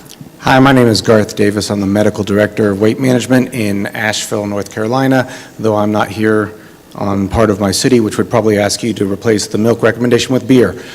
I am a board-certified weight loss surgeon and medical weight loss doctor. I've been treating obesity for 18 years, and I am begging this committee to please put me out of business. I am tired of cutting people open for obesity and rearranging their intestines, and I think it's absolutely ridiculous that it's 2019 and we have a group of very smart people in this room, yet we are asking what we should be eating. It's absolutely crazy. And I'll tell you what, my patients are confused. They're confused by the guidelines, and they're confused by the discussions here, and they're confused by bad science. So I ask you to look at this science very carefully. Because I did. I wrote a book saying we should be eating protein first and we should be on ketosis diets. But you know what happens to these ketosis patients? They end up eventually on my operating room table when they failed this diet over and over again. We talk about it all the time. So I eventually went back and said, why am I failing the ketosis diet and why are my patients failing? And I studied this extensively. And I looked around the world because you know what? You've heard people here tell you that carbs cause diabetes, and yet when you look at the blue zones, they eat extremely high carbohydrate diets. When you look at the EPIC database, fructose is associated with a decreased diabetes, and in fact, taking 5% of your saturated fatty acid and changing it to fructose decreases your diabetes risk by 30%. People say insulin resistance and acting as if carbs cause insulin resistance. That is not true. Animal protein and animal fat causing intramyocellular fat, causing ceramide toxicity, causes insulin resistance. But our patients don't know that, so all they hear is protein, carbs, protein, carbs. I think it's crazy that I have to go and order a salad, complete with beans and all kinds of things, and the waiter asked me if I'd like protein with my salad. Well, how ridiculous is that? There's protein in my salad. The poor teenager who then hears me ask these questions to him just says, hey, look, I'm working a summer job. But this is what all my patients are dealing with. They don't know whether to go low carb. They don't know whether to go low fat. They're petrified of a banana. You could hold up a bank with a piece of bread. People are so scared of carbs. And it's ridiculous when you go to Okinawa and they're eating sweet potato and rice. And I'll tell you that my practice of my life has changed over the years, where I no longer tell people they're not allowed to come in and tell me what macronutrient they're eating. They're only tell me what plants they're eating, what foods they're eating. I want a whole food plant-based diet. So I asked the committee to get rid of the recommendation for a protein and rather focus on whole foods.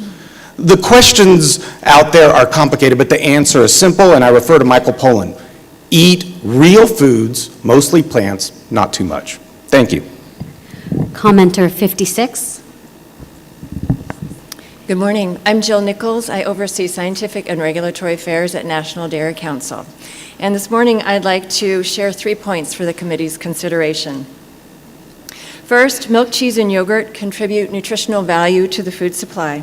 Americans who consume the recommended amounts of dairy foods are better able to meet nutrient recommendations, including for calcium, vitamin D, and potassium. In the 2015 DGA Healthy U.S. Style Pattern for 2,000 calories, 3 servings of low-fat or fat-free dairy foods provide almost 70% of the calcium, 65% of the vitamin D, 29% of the protein, 21% of the potassium, and more than 20% of 6 other nutrients in the diet at only about 12% of the calories. It's difficult to replace the nutrient package of dairy foods even with calcium equivalent foods or beverages. See the 2015 DGAC report for more information on that. The value of dairy foods extends to very young children. Cheese and yogurt are important complementary foods that make nutritional contributions and offer unique sensory experiences to the developing older infant.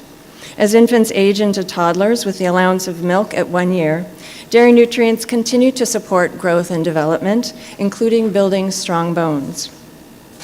Second, dairy food consumption is linked to multiple health benefits. The 2015 DGA states that dairy foods are linked to better bone health, especially in children and adolescents. It also states that healthy eating patterns containing low-fat or fat-free dairy foods are associated with reduced risk for cardiovascular disease based on strong evidence and type 2 diabetes based on moderate evidence. The evidence linking dairy foods consumption and these health outcomes has continued to grow since the 2015 DGAC evidence review. In addition, emerging research on dairy foods indicates it's difficult to predict dairy's health outcomes based simply on their content of single nutrients like fat. Most studies have found the higher consumption of dairy foods, often regardless of fat content, are neutral or beneficial regarding these health outcomes. Third, dairy foods are appealing, accessible, and affordable. A new study found that milk and dairy foods were the lowest cost dietary sources of calcium, and vitamin D in the U.S. diet, and the second lowest cost sources of potassium, magnesium, and vitamin A. So in addition to contributing essential nutrients, dairy foods are also inexpensive sources of several of those nutrients. So in closing, dairy foods are nutrient-dense, affordable, and responsibly produced. As part of healthy eating patterns, they can help Americans across the lifespan meet nutrient needs and reduce the risk for chronic diseases of major public health concern. Thank you. Commenter 57. The word for today is opportunity. Hi, everybody. I'm Guy Johnson from the McCormick Science Institute. So what would you say if I told you there was a magic ingredient that was natural, affordable, had no fat, sugar, sodium, or calories, and could do the following things?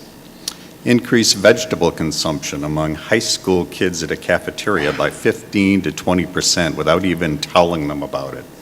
Decrease the sodium intake by about 1,000 milligrams a day among free-living adults after about 5 months. Partially or fully compensate for the loss of flavor in foods lower in fat and saturated fat by 60 to 65%. Do the same thing in foods with appreciably less added sugar. And what if I told you there was peer-reviewed science to support all of these what-ifs? Would you be interested? Well, the secret ingredient is flavor.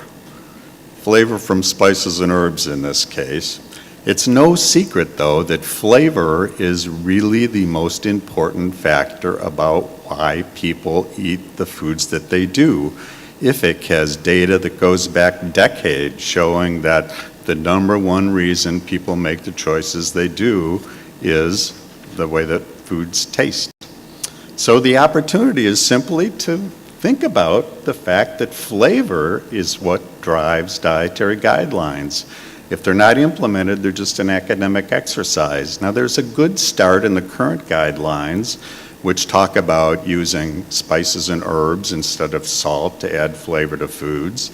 So why not build on that in this upcoming set of guidelines? You could use it for vegetables, you could use it for foods lower in added fat or saturated fat and sugars, you could use it for healthy dietary patterns.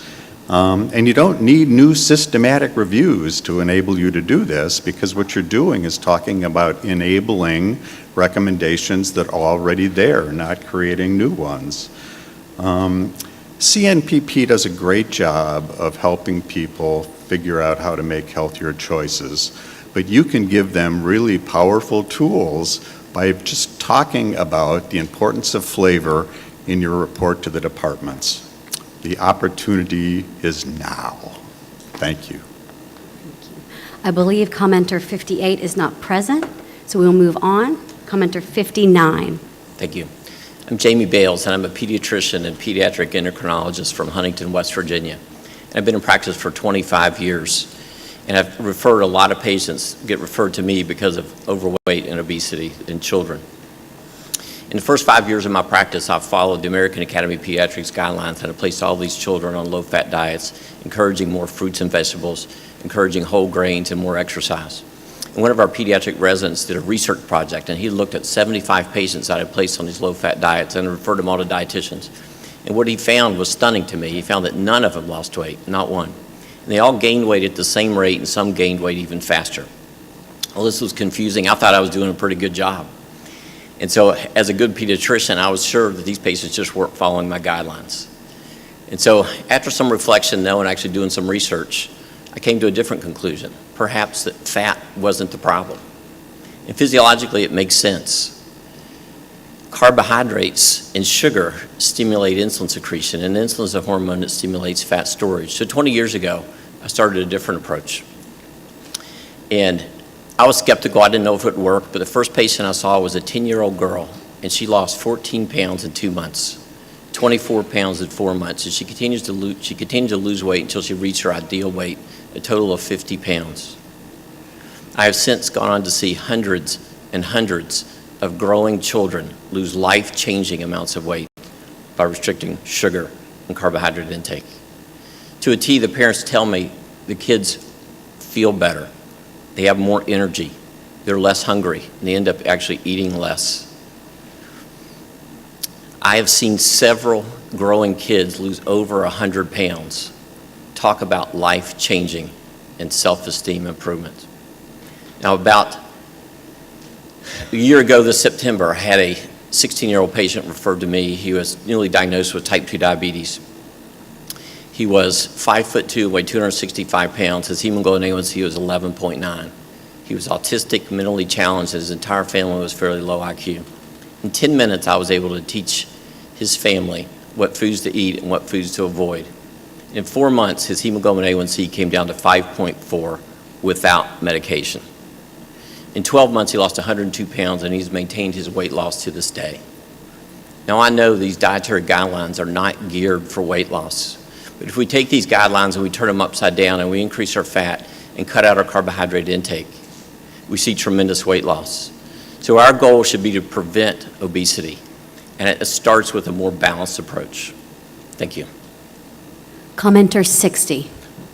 Hi, my name's Randy Phillip, and I'm speaking for myself. I'm a type 2 diabetic. I'm obese, but let me take you on a journey. I went to my doctor. My A1C was 8.4, and the next time I saw him, he says, "Well, if it doesn't improve, we're going to start you on insulin," which I really didn't want to do.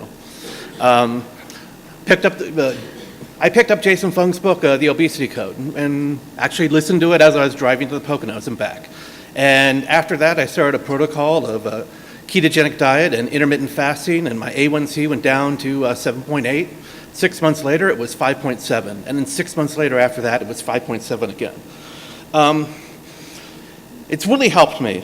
I look at things like the theory of gravity. It's very well understood, and we don't know exactly how what causes gravity, but we understand it to the point where we can actually describe how things work in the universe.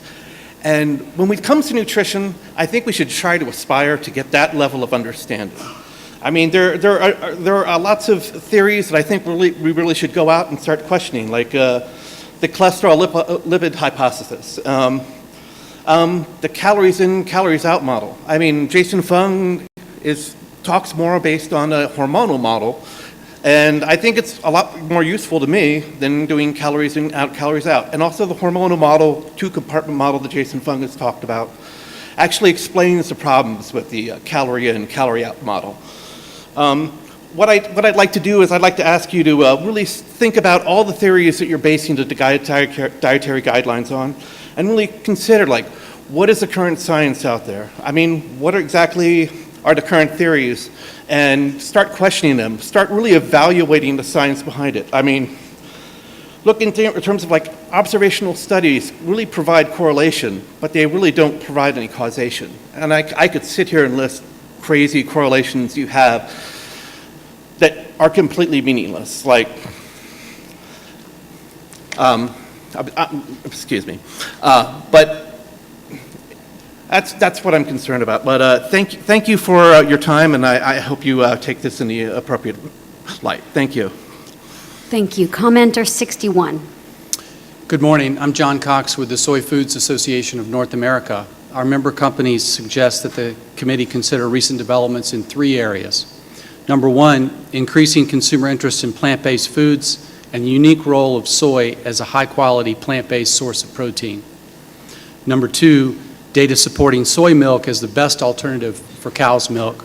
And finally, the opportunity to encourage greater consumption of soy protein for its heart health benefits. First, soy and increasing interest in plant-based foods. Evidence is mounting supporting the health and environmental benefits of plant-centric diets. The U.S. government can join other leading global organizations in encouraging increased consumption of plant-based foods that can positively impact consumer health and the planet. Soy foods play an important role in helping consumers embrace plant-based eating in a way that is nutritious and provides variety. Soy is unique among plant-based proteins because of its protein quality and extensively studied health benefits. Soy protein is a high-quality source of protein, comparable in protein quality to milk, meat, and egg protein, making it unique among plant proteins. The versatility of soy contributes lean protein to many nutritious and tasty meals, snacks, and beverages. Our second point is that soy milk is the best alternative for replacing cow's milk. Americans are also increasingly interested in plant-based, non-dairy milks. In a 2018 publication in the Journal of Food Science and Technology, Canadian researchers examined the nutritional attributes of a variety of plant milks and concluded that soy milk is the best alternative for replacing cow's milk in the human diet. Almond milk, rice milk, and coconut milk each have about 1 gram of protein per serving, whereas soy milk typically has about 7 grams. There will always be a place in American grocery stores for cow's milk, but an increasing number of consumers are turning to plant-based milks for a variety of reasons. And finally, soy is heart healthy.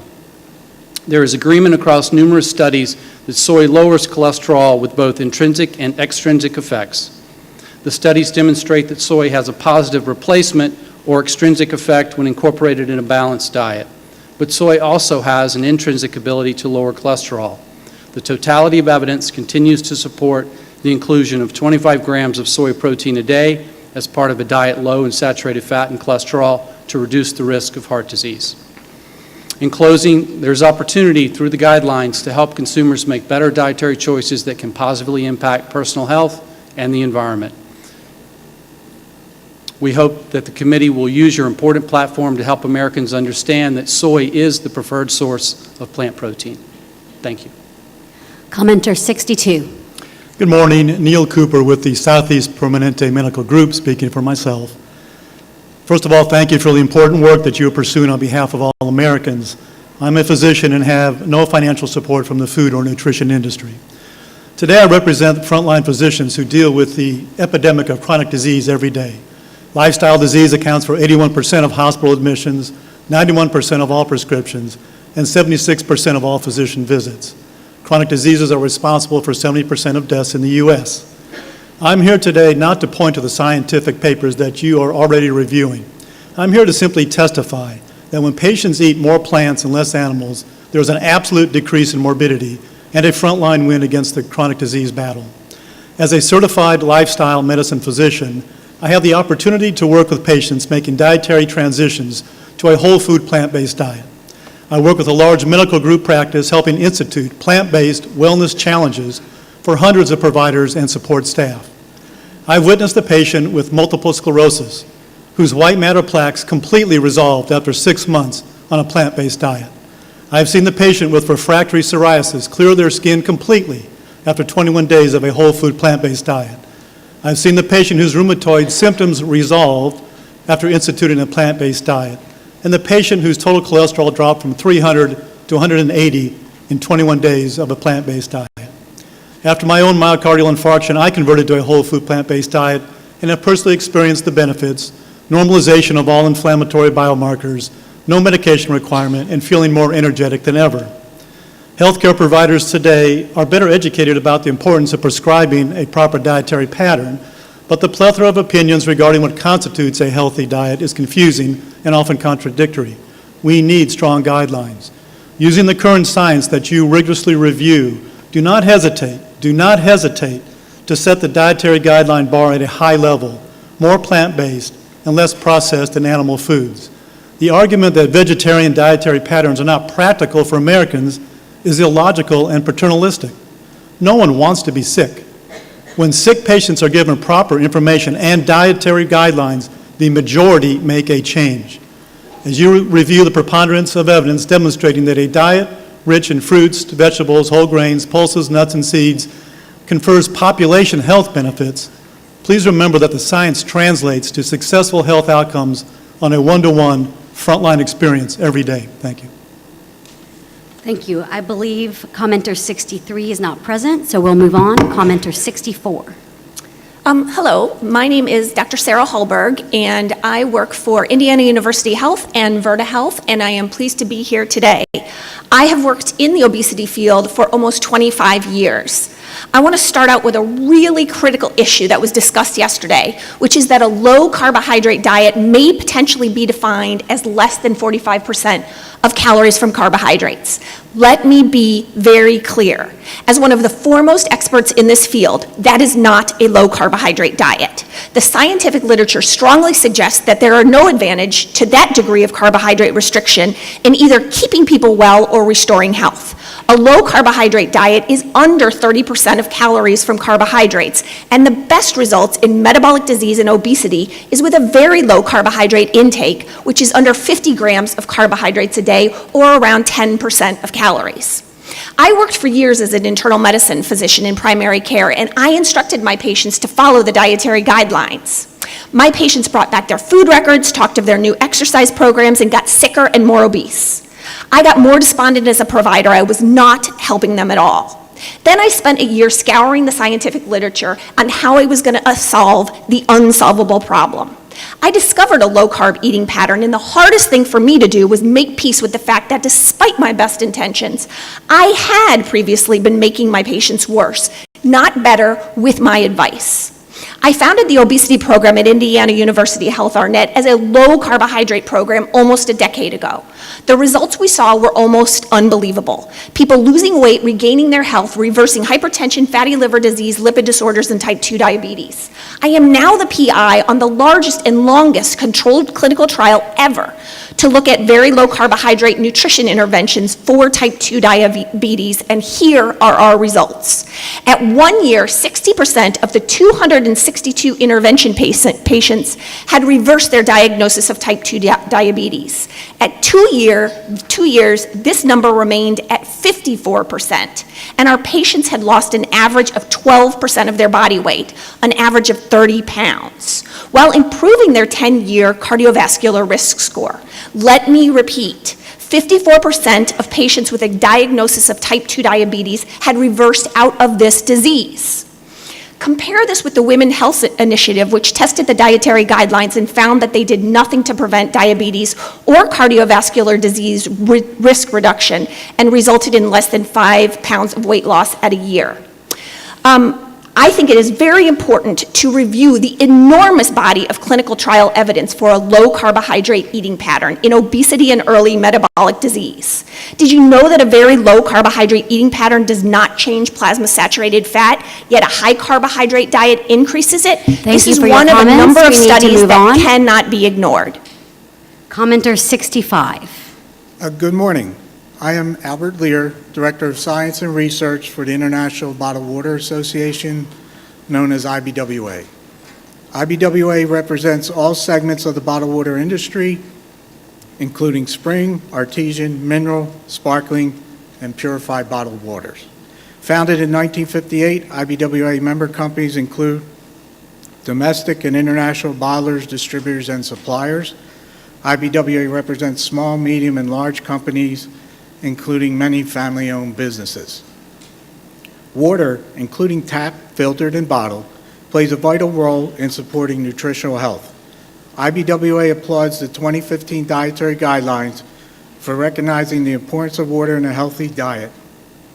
Inclusion of all beverages, including water, as one of the topics to be considered by the 2020 Dietary Guidelines Advisory Committee will allow the committee to consider relevant research and information on the important contribution water has to healthy dietary patterns among all age groups. Not only is drinking water strongly encouraged, but health experts widely recognize water as a preferred source of hydration that contributes to good health. Scientific research shows that drinking water positively influences overall well-being and a number of healthy bodily functions and organs. The Centers for Disease Prevention and Control's Drinking Water Fact Sheet recommends the following. Adults and youth should consume water every day and points out that drinking enough water every day is good for overall health. As plain drinking water has 0 calories, it can also help with managing body weight and reducing caloric intake when substituted for drinks with calories like regular soda. Drinking water can prevent dehydration, a condition that can cause unclear thinking, result in mood change, cause your body to overheat, constipation, and kidney stones. Since the 2020 Dietary Guidelines will also focus for the first time on children from birth to 24 months, it is important to consider that the development of chronic diseases start at an early age, and so do good drinking habits. Breast milk or infant formula, along with the introduction of water for children between 6 and 12 months old, is consistent with CDC recommendations for drinks to encourage. In terms of consumer education, it is worth noting that the importance of water in a healthy diet is recognized by governments throughout the world. Currently, 48 countries promote water consumption in their nutrition guidance graphics. However, water is noticeably absent on the most prominent educational tool that the United States government uses to promote a healthy diet, the My Plate Nutritional Guidance graphic. Water, in addition to the presence of dairy... Thank you for your comments. Thank you. We need to move on. Commenter 66, please. Hi, thank you for keeping eyes wide open for the last speakers. I'm Dotsie Bausch, Executive Director of the nonprofit Switch for Good. As a silver medal winning Olympian, I am deeply concerned about the USDA's profit-driven recommendation that Americans consume dairy foods. And believe me, for 35 years of my life, I never thought I would be standing here today. I drank milk, I had ice cream from time to time, I ate yogurt. It all seemed harmless enough to me at the time. I mean, even the United States Olympic Committee told me that I should drink cow's milk to stay strong and healthy. But it just didn't make sense to me. So I began to dig deep and look at the research on a quest to become a better athlete. And I learned how noxious it is to drink the mother's milk from another species. And I also became saddened and a little enraged that the dairy industry continued to use me and my peers as pawns in their marketing schemes for profit. For athletes and non-athletes alike, the destructiveness of dairy is multi-layered. Cow's milk proteins, particularly casein, which makes up 80% of cow's milk, have been shown to increase mucus production in the gut and in the respiratory tract, impaired breathing, asthma, and chronic runny nose can all be exacerbated by drinking cow's milk. By regularly consuming dairy products as a means of a recovery fuel, an athlete's acute inflammation and oxidative stress can become chronic, leading to prolonged recovery, muscle fatigue, cell damage, and even elevate one's risks of chronic diseases. 65% of the global population is lactose intolerant, according to the National Institute of Health. This number is even higher among non-white populations, such as Asians, Blacks, and Hispanics, which you've all heard here today. Those who cannot effectively digest the lactose in cow's milk, they experience really painful symptoms like abdominal pain, bloating, gas, nausea, diarrhea, constipation. Why on earth does the USDA have a food category on the dietary guidelines for Americans that makes over half of us sick, uncomfortable, and unable to breathe? For the USDA to continue to put its stamp of approval on a product that is unnecessary and unhealthy and rooted in a highly oppressive system is unconscionable. We have an opportunity today to prove that the U.S. cares about its constituents. Its constituents, by the way, are your mothers and fathers and daughters and sons who have been afflicted by type 2 diabetes and hormonal-based cancers like prostate, ovarian cancer, and breast cancer, which dairy foods perpetuate. I stand up here today as one of your constituents. I represented the U.S. when I stood on the podium and accepted my Olympic medal. And now today I'm asking you to represent me using your podium. And please remove dairy as a food group from the dietary guidelines. Thank you. Commenter 67. Ted Barnett, Rochester Lifestyle Medicine Institute. I am a physician from Rochester, New York, where I have been practicing medicine for over 3 decades. I'm here to make the case that the next dietary guidelines should acknowledge that most of the suffering and cost associated with our current epidemic of chronic disease could be alleviated if we all adopted a whole food, plant-based diet. 28 years ago, like any good parents, my wife and I decided to perform an experiment on our children. We adopted a vegan diet. The experiment was a success. All 5 of us are still thriving. Our kids are now young adults enjoying happy and healthy lives without the consumption of dairy, meat, fish, or eggs. I majored in biology at Yale and was a medical student and radiology resident at Tufts. I am board certified in diagnostic imaging as well as in vascular and interventional radiology, a high-tech field utilizing image-guided procedures such as angioplasty and stent placement. In addition, 2 years ago, I took the inaugural examination of the American Board of Lifestyle Medicine and became board certified in the new specialty of lifestyle medicine, which emphasizes low-tech treatments and holds as one of its principles the use of a predominantly plant-based diet to help prevent, arrest, and reverse most of the chronic conditions affecting Americans. With board certification in both interventional radiology and lifestyle medicine, I am known as the high-tech doctor with low-tech solutions. We began the nonprofit Rochester Lifestyle Medicine Institute for the purpose of treating patients utilizing a plant-based diet and other low-tech, environmentally friendly, sustainable interventions. Our 15-day outpatient Jumpstart program teaches our patients to eat an Esselstyn-style oil-free vegan diet without calorie counting or portion control. It has been given 10 times to 250 patients in the Rochester, New York area, as well as to 40 patients in Austin, Texas. The results have been remarkable. For patients whose total cholesterol was over 200, there was an average drop of 50 points by day 15, with one patient dropping her total cholesterol from 299 to 149, a drop of 150 points in just 2 weeks. Last fall, an untreated patient with diabetes and a hemoglobin A1C of 13.6 took our Jumpstart, and within 3 months his hemoglobin A1C was 6.0, meaning that he no longer has diabetes. While these are anecdotes, many other physicians using plant-based interventions have documented similar results, and peer-reviewed literature backs up these observations. With results achieved so quickly and easily, a whole food plant-based eating pattern should be considered the default diet. According to the executive summary of this committee 5 years ago, at least 117 million Americans are afflicted with one or more preventable chronic diseases. Given that the leading cause of this epidemic is the food we eat, and given that the most effective way to prevent and reverse these chronic conditions is a whole food plant-based diet, I urge the committee to make this clear in the next report. Even if the final guidelines do not reflect this conclusion, I urge everyone in this room to remember that a whole food plant-based diet should be their first choice when they or a loved one are afflicted with one of the chronic conditions now plaguing so many Americans. It's effective, it's quick, it's simple, and it's environmentally sustainable. Thank you. Commenter 68. Hello, my name is Shireen Chow. I'm a registered dietitian specializing in plant-based diets. I'm here today representing the Plant-Based Foods Association. The Plant-Based Foods Association was founded in 2016 to promote the plant-based foods industry. We currently have over 140 members from small startups to large established companies. Our members offer consumers a variety of plant-based options. Plant-based foods have a unique role in healthy diets and dietary patterns, which optimize and increase health at all life stages. The guidelines should support and facilitate Americans' ability to make healthier food choices through public policies that reflect scientific evidence and the evolving food environment. Decades of research have shown that shifting to a plant-based diet provides an array of health benefits in chronic disease prevention and promotes healthy growth at all life stages, including pregnancy and lactation, infancy, childhood, adolescence, older adulthood, and for athletes. People consuming a plant-based diet are at a reduced risk of health conditions, including heart disease, type 2 diabetes, hypertension, certain types of cancer, and obesity, all conditions the committee is examining.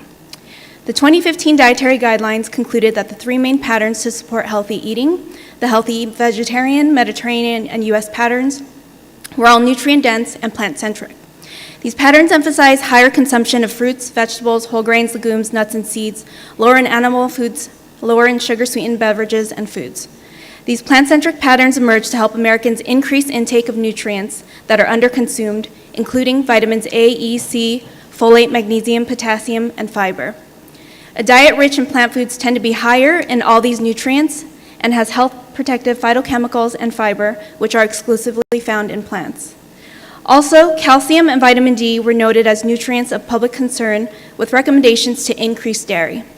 However, as you've heard today, 30 to 50 million Americans are lactose intolerant.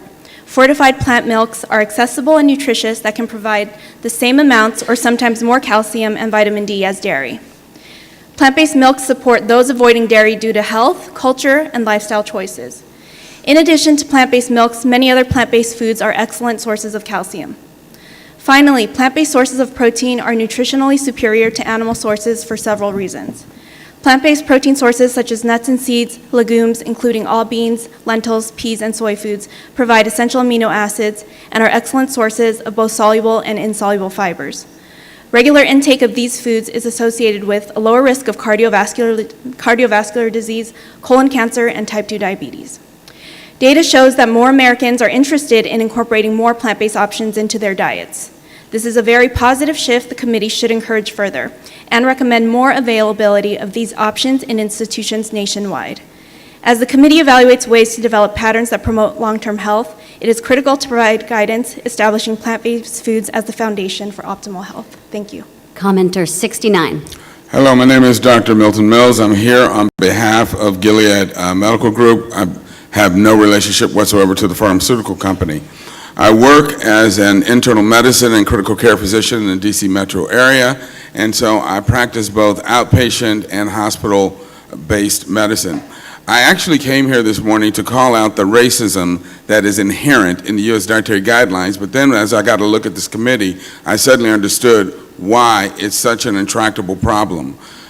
This committee bears no relationship to the general makeup of the American populace, and whoever put it together is clearly still practicing the optics of tokenism. Now, that is not a attack on any of you as individuals, because I'm sure you're all very accomplished and very sincere, but it is outrageous to have a committee that does not reflect the American population. And as non-minority members of this committee, I should think you would be embarrassed looking around this table.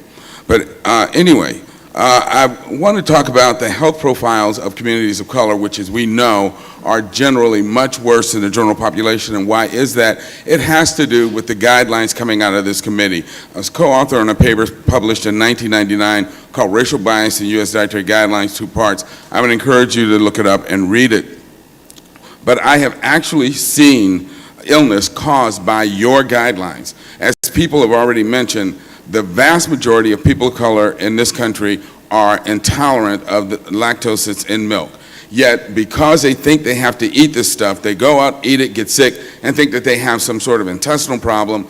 But in fact, when I encourage them to stop eating dairy, their problems cleared up. And so it's really outrageous to encourage people to eat foods we know will make them sick, particularly when the #1 reason advanced for dairy foods is its calcium content, but African American women are genetically protected against getting osteoporosis, so we're making them sick for no good reason.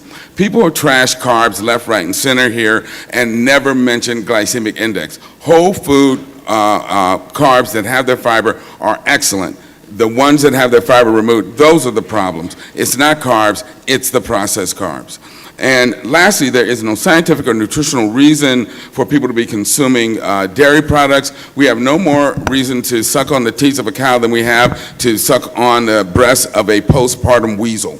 And we've already talked about the hormone content that creates excess disease, such as prostate cancer, breast cancer. I tell people, as far as the nutrients contained in dairy foods, eating dairy products for the nutrients is equivalent to inhaling cigarette smoke for its oxygen content. It's not a good idea. So I want to encourage you, get the racism out, get the dairy out. Please do your job. Thank you.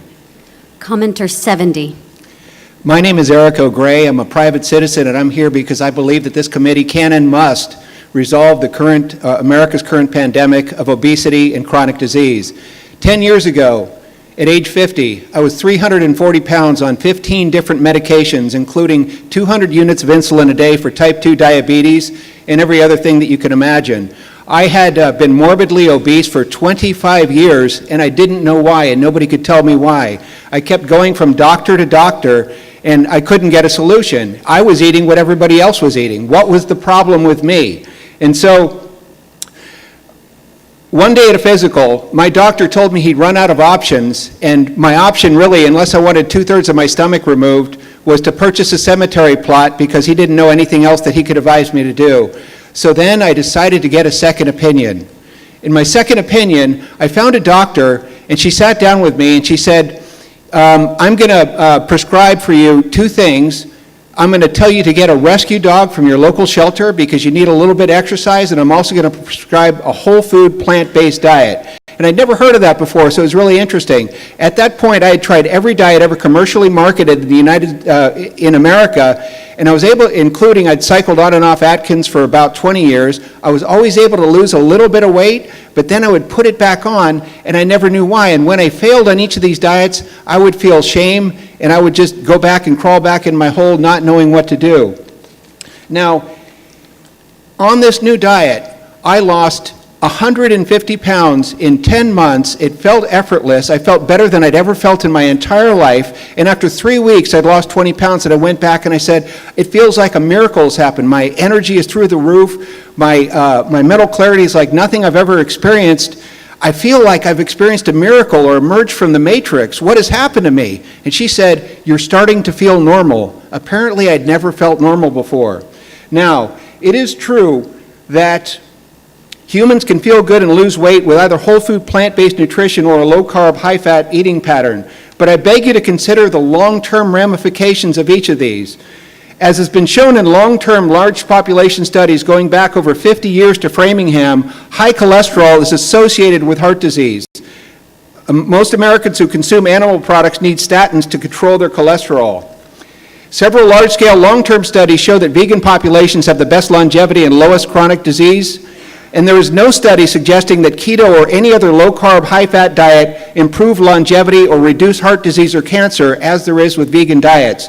And even if all other things were equal, vegan diets are indisputably better for our environments and do not involve the horrors of factory farming and concentrated animal feeding operations. I beg you to choose life. Thank you for your time. Commenter 71. Hi, good afternoon. My name is Dr. Carrie Foley. I'm a retired emergency medicine physician from the Washington, D.C. area, having practiced emergency medicine here for roughly 30 years.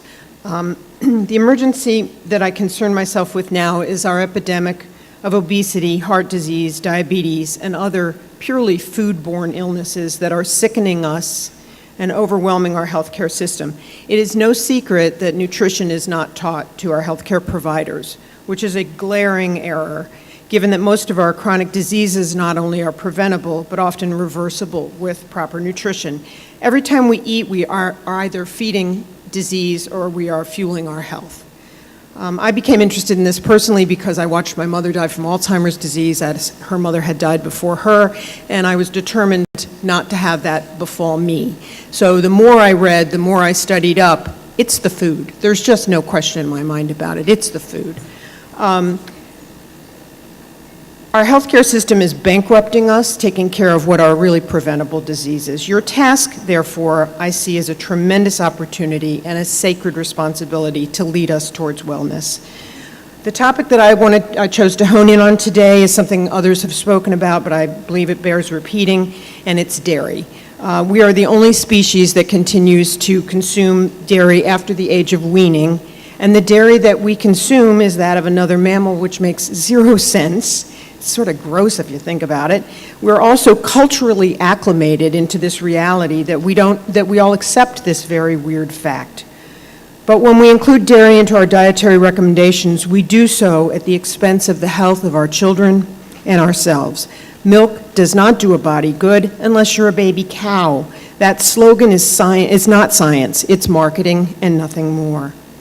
The idea that dairy is necessary for bone health has been debunked, and we know that the United States has one of the highest rates of dairy consumption, as well as one of the highest rates of osteoporosis and hip fracture in the world. Cows don't make calcium. They get it from eating grass. They get it from the plants, as do we.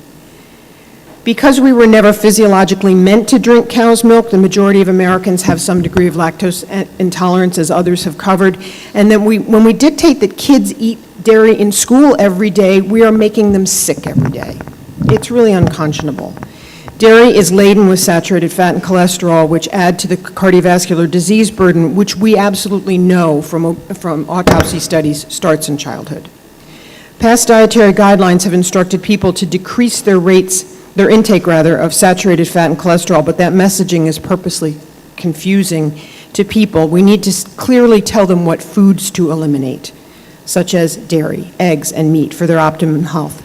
I implore you to follow the lead of Canada, which earlier this year chose Thank to you for your de-emphasize comments. dairy from their dietary Commenter guidelines. 72, please. Hi, my name is Jennifer Lutz. I'm the director of the True Health Initiative. We are a nonprofit organization that is a coalition of health professionals dedicated to using the evidence-based practices of lifestyle as medicine to eradicate the preventable chronic disease that is currently severely harming our society.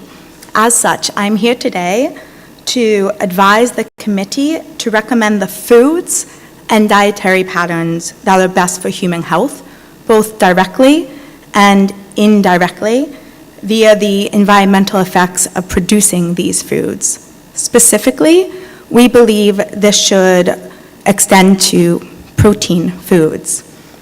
We call upon the Dietary Guidelines for Americans Advisory Committee to do away with the category of protein foods altogether, and in its place, we advise this committee to recommend the specific foods that are best for human health, both directly and indirectly. This approach would emphasize nuts, seeds, legumes, whole grains, and vegetables, falling in line with the 2015 DGA recommendations that Americans eat more vegetables and less animal products. The last dietary guidelines move strongly in the right direction by focusing more on dietary patterns. But public misconceptions about protein often steer people towards unhealthy food choices, making this issue timely and important for the 2020 dietary guidelines. Americans are not subject to protein deficiency, with the rare exception. In fact, more Americans eat too much protein than too little, mostly coming from animal products and often highly processed animal products that contribute to disease. A variety of plant foods can supply all essential amino acids. They do not need to be eaten in any specific time frame, and they provide the nutrients that most Americans are deficient in: potassium, fiber, calcium. At the same time, they have minimal amounts of the nutrients that the guidelines recommend be limited: sodium, saturated fats, and added sugars. We do not have a protein deficiency problem in the United States. We have a vegetable deficiency problem, we have a fiber and vitamin deficiency problem, and we have a food system sustainability deficiency problem. This is threatening the health of the public that relies on these food systems and clarifying the confusion around protein by by recommending the specific foods that are both sources of protein and health promoting would help solve all of these issues. Thank you. Commenter 73. Good afternoon. My name is Jillian Johnson, and I am here on behalf of countless parents asking that the DGA committee take our concerns into consideration as they prepare for the infant nutrition guidelines. While it may be rare, it's not impossible for a newborn to die from dehydration. I would know as I lost my first child from dehydration while attempting to exclusively breastfeed. As soon as I found out I was pregnant, I took all of the hospital parenting classes. I thought I knew everything I needed to know as I prepared for the arrival of my first child. I was so wrong. Landon would not have been home from the hospital for even 12 hours before I found him not breathing. He was so dehydrated that he had to be given fluids through his shins because they couldn't get a vein anywhere else in his tiny body. I sat at the hospital for the first 24 hours of him being on life support, running everything through my head. I was exhausted because I'd spent the last 3 days trying to soothe a baby that was crying out from the pain of starvation. He had to room in with me because I had him at a baby-friendly hospital and there was no nursery, hence why I was exhausted. As I met with the head of the NICU, he told me that he believed Landon went into cardiac arrest due to dehydration. He himself did not understand why hospitals pushed exclusive breastfeeding so hard. He said, yes, breast is best if the baby is actually fed, but please follow with a bottle if you're in doubt. I couldn't understand what he was telling me. How does a baby that is being breastfed become dehydrated? How is a new mom to know her child is in danger if she is taught by everyone that the constant crying and nursing is normal? They told me Landon's cardiac arrest led to his brain stem being damaged and ultimately his death after 2 weeks on life support.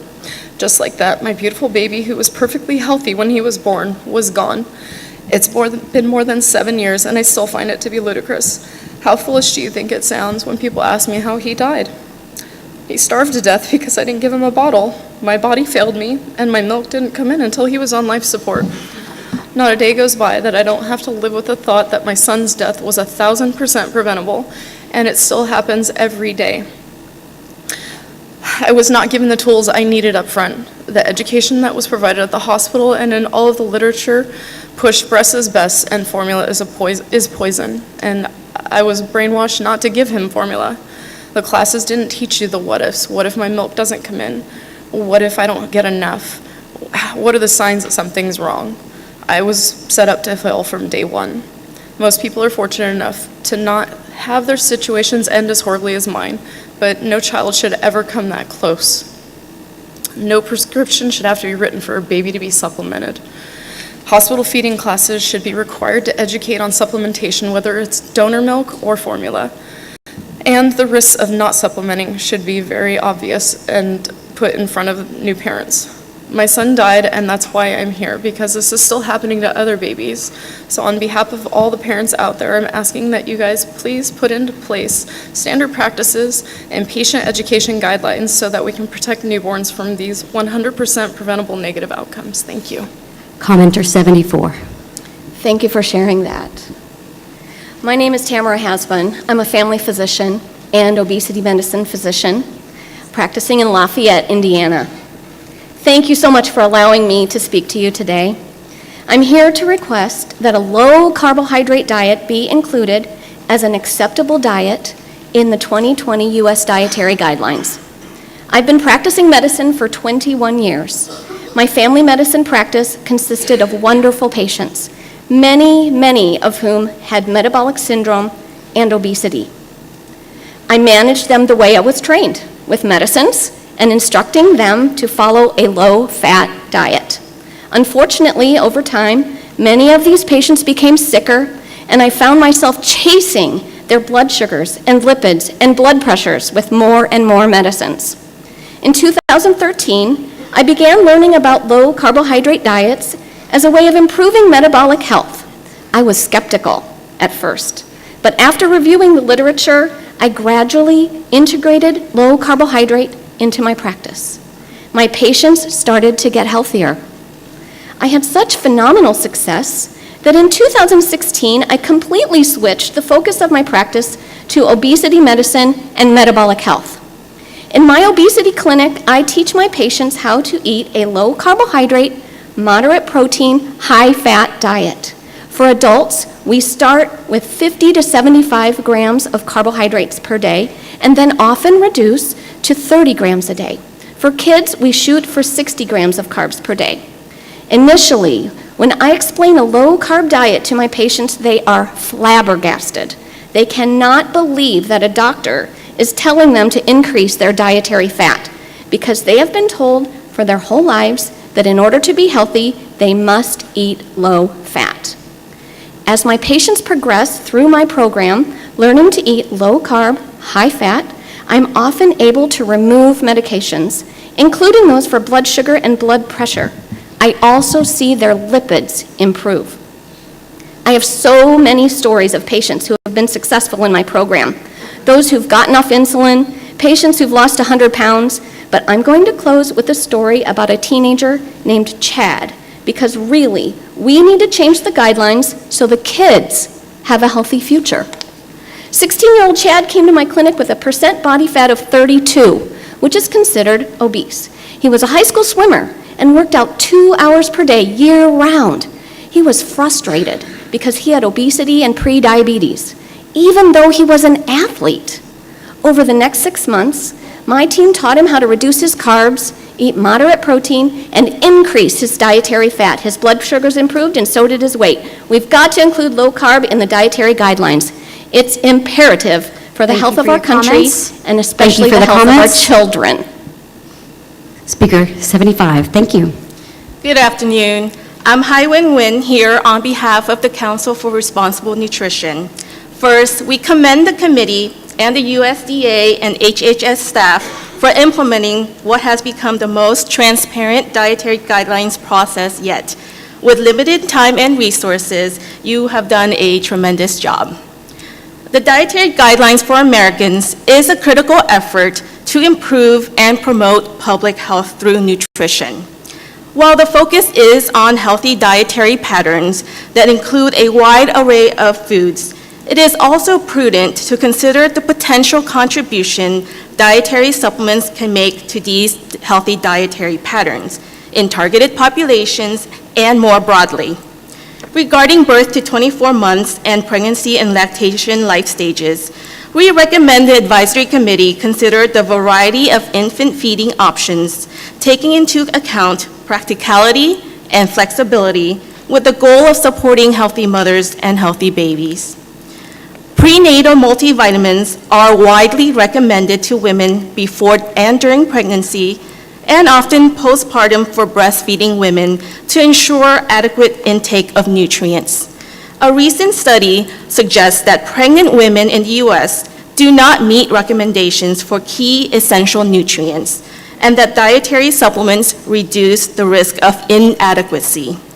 Thus, dietary patterns recommended for this life stage should highlight opportunities for supplementation. More broadly, in their scientific reports, previous advisory committees have consistently observed data demonstrating that the majority of the U.S. population do not consume enough vegetables, fruits, whole grains, and dairy to meet nutrient needs and thus have nutrient shortfalls. In fact, some shortfalls have significant impact and present public health concern. These include vitamin D, calcium, dietary fiber, and potassium. We recommend the advisory committee consider novel recommendations, including supplementation, to help Americans meet nutrient requirements without exceeding energy needs. Healthy dietary patterns can consist of a variety of nutrient-dense foods as well as nutrient-dense supplements. Consumers understand that dietary supplements are just one part of a healthy lifestyle, reporting that they use dietary supplements to support overall health and wellness and to fill nutrient gaps.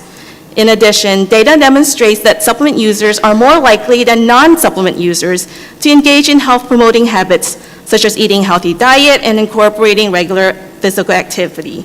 Therefore, if current data still point to underconsumption of important nutrients by the U.S. population, appropriate supplementation may be warranted to correct these nutrient shortfalls when nutrient adequacy is not met through diet. Thank you for your comments. Thank you. Commenter 76, please. Good morning. My name is Dr. Michael Dodds, and I'm Oral Health Lead Scientist at Mars Wrigley and an Adjunct Professor of Dentistry. Mars Wrigley has provided written comments to the Dietary Guidelines Advisory Committee, and I thank the USDA and HHS for the opportunity to provide the highlights in this oral testimony. Our comments address the importance of strong teeth and good oral health to consuming a high-quality diet throughout all life stages, and the importance of incorporating sugar-free gum, a food, as part of a daily dietary pattern. The development of dental caries, a non-communicable, nutrition-related chronic health condition, is almost entirely preventable through good dietary habits and oral preventive practices. The 2005 and 2010 Dietary Guidelines for Americans recognized the importance of oral health prevention by recommending brushing, flossing, and drinking fluoridated water. Mars requests that the 2020 to 25 Dietary Guidelines recommend individuals of all ages should follow a daily oral hygiene routine, which includes brushing their teeth with fluoridated toothpaste, cleaning between their teeth where possible, chewing sugar-free gum for 20 minutes after meals or snacks if possible, drinking fluoridated water where available, and limiting intake frequency of dietary fermentable carbohydrates. Oral health preventive practices have significant dietary benefits for all Americans. Caries is the most prevalent chronic disease, affecting both children and adults in the U.S., and is associated with a multitude of other health and social comorbidities. While the presence of bacteria in the mouth is universal, inadequate oral hygiene can allow dental plaque to grow, often in hard-to-reach sites where decay occurs. If not removed, the bacteria in dental plaque can metabolize dietary carbohydrates, producing acids that lead to decay.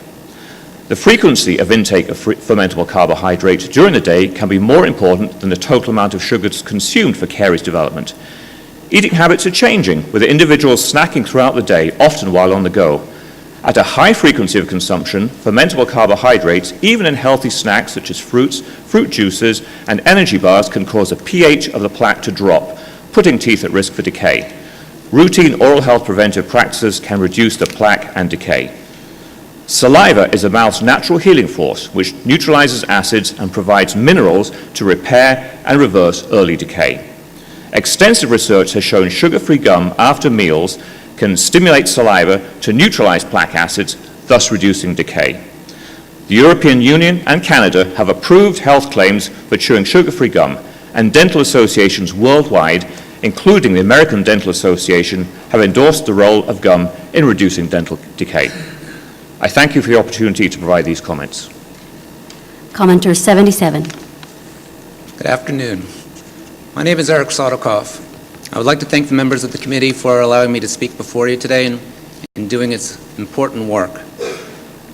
I'm a medical doctor, internist, obesity specialist, and sometimes a hospice in Philadelphia. I've become an advocate of low-carb diets.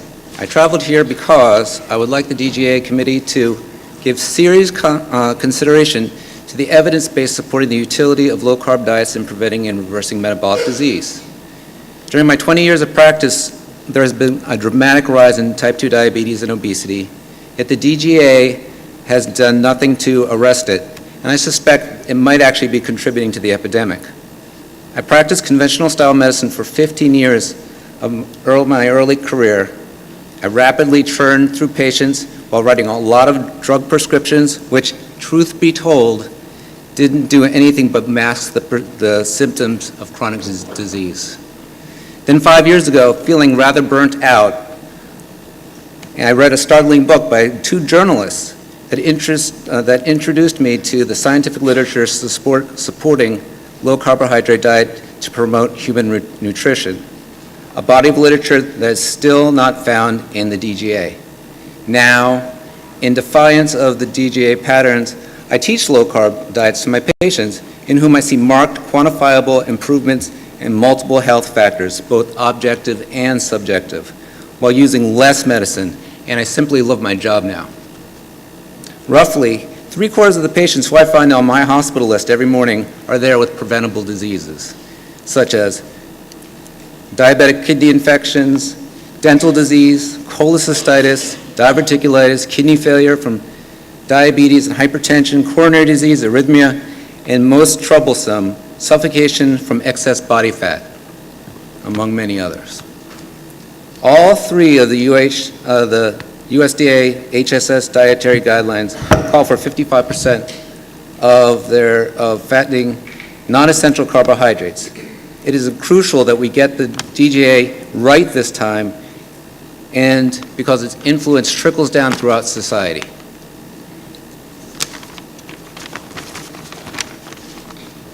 Several years ago, I attended an obesity conference here in Washington, D.C. A room full of obesity specialists were in a hotel ballroom, and the speaker asked, "Who here uses the USDA MyPlate to help your patients lose weight?" The room broke out into spontaneous laughter.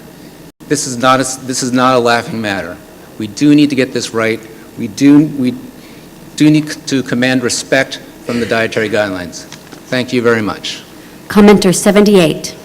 Hi, thank you. I think I'm batting cleanup here, so thanks for your patience and your service. I'm the chief of the section of obesity medicine at the Zucker School of Medicine at Hofstra Northwell in New York, as well as an obesity educator. I direct our obesity medicine fellowship and play an active role on multiple committees of the American Board of Obesity Medicine. Obesity continues to represent a critical medical and social problem in the United States. Over 70% of our population suffer from overweight obesity or normal weight obesity. It is associated with increased diabetes, vascular disease, and at least 13 types of cancer. No organ system is spared when it comes to the ravages of this disease. While the origins and perpetuation of our obesity epidemic stem from a combination of genetic, behavioral, and environmental factors, the single greatest modifiable risk factor for obesity and its comorbidities is diet. I have personally treated thousands of patients struggling with obesity, and there is great confusion about what to eat. In fact, the confusion persists among healthcare providers as well. The lay press and for-profit industries have helped perpetuate this confusion. Today I would like to address one major concept that I see often, an overemphasis on macronutrients in determining healthy eating strategies. This would suggest that all carbohydrates are the same, though high fructose corn syrup is obesogenic, whereas the undigestible resistant starch and fiber in beans hardly adds at all to caloric balance and improves insulin sensitivity. It suggests that all proteins are considered the same when we know the diets high in animal sources of protein are linked with increased obesity, diabetes, hyperlipidemia, and cellular aging, whereas diets based on whole foods and plant-based sources of proteins potentially prevent or reverse these very issues. It suggests that all fats are the same, and we know that diets high in saturated fat increase blood lipid levels, and consumption of nuts, mainly made up of fat, lower lipid levels. Rather than relying on fixed macronutrient distributions, I recommend the committee focus on consumption of whole, unrefined foods. A recent NIH study suggested that a diet consisting of highly processed foods increases overeating and weight gain. In consuming whole foods, on the other hand, we can avoid empty calories, added sugars, and fats. On the positive side, a whole foods-based diet would be higher in fiber and prebiotic foods associated with reduction of cancer, diabetes, and vascular disease. It would augment the consumption of low-energy density foods. Low-energy density diets have been associated with a reduction in obesity. And it could maximize disease-fighting micronutrient and phytochemical consumption. Finally, in consuming a whole foods-based diet, we could obsess less about specific macronutrients, and I could allay patients' ever-growing fear of not getting enough dietary protein, as their fitness magazine suggests. For instance, 2,000 calories of brown rice and broccoli, neither one would be considered protein in common vernacular, and not that I make this exclusive recommendation, actually have more than ample amounts of protein in both of them for health maintenance. Thank you for your time. Thank you all for the comments. This will conclude our oral comment session, and we'll have a few closing remarks.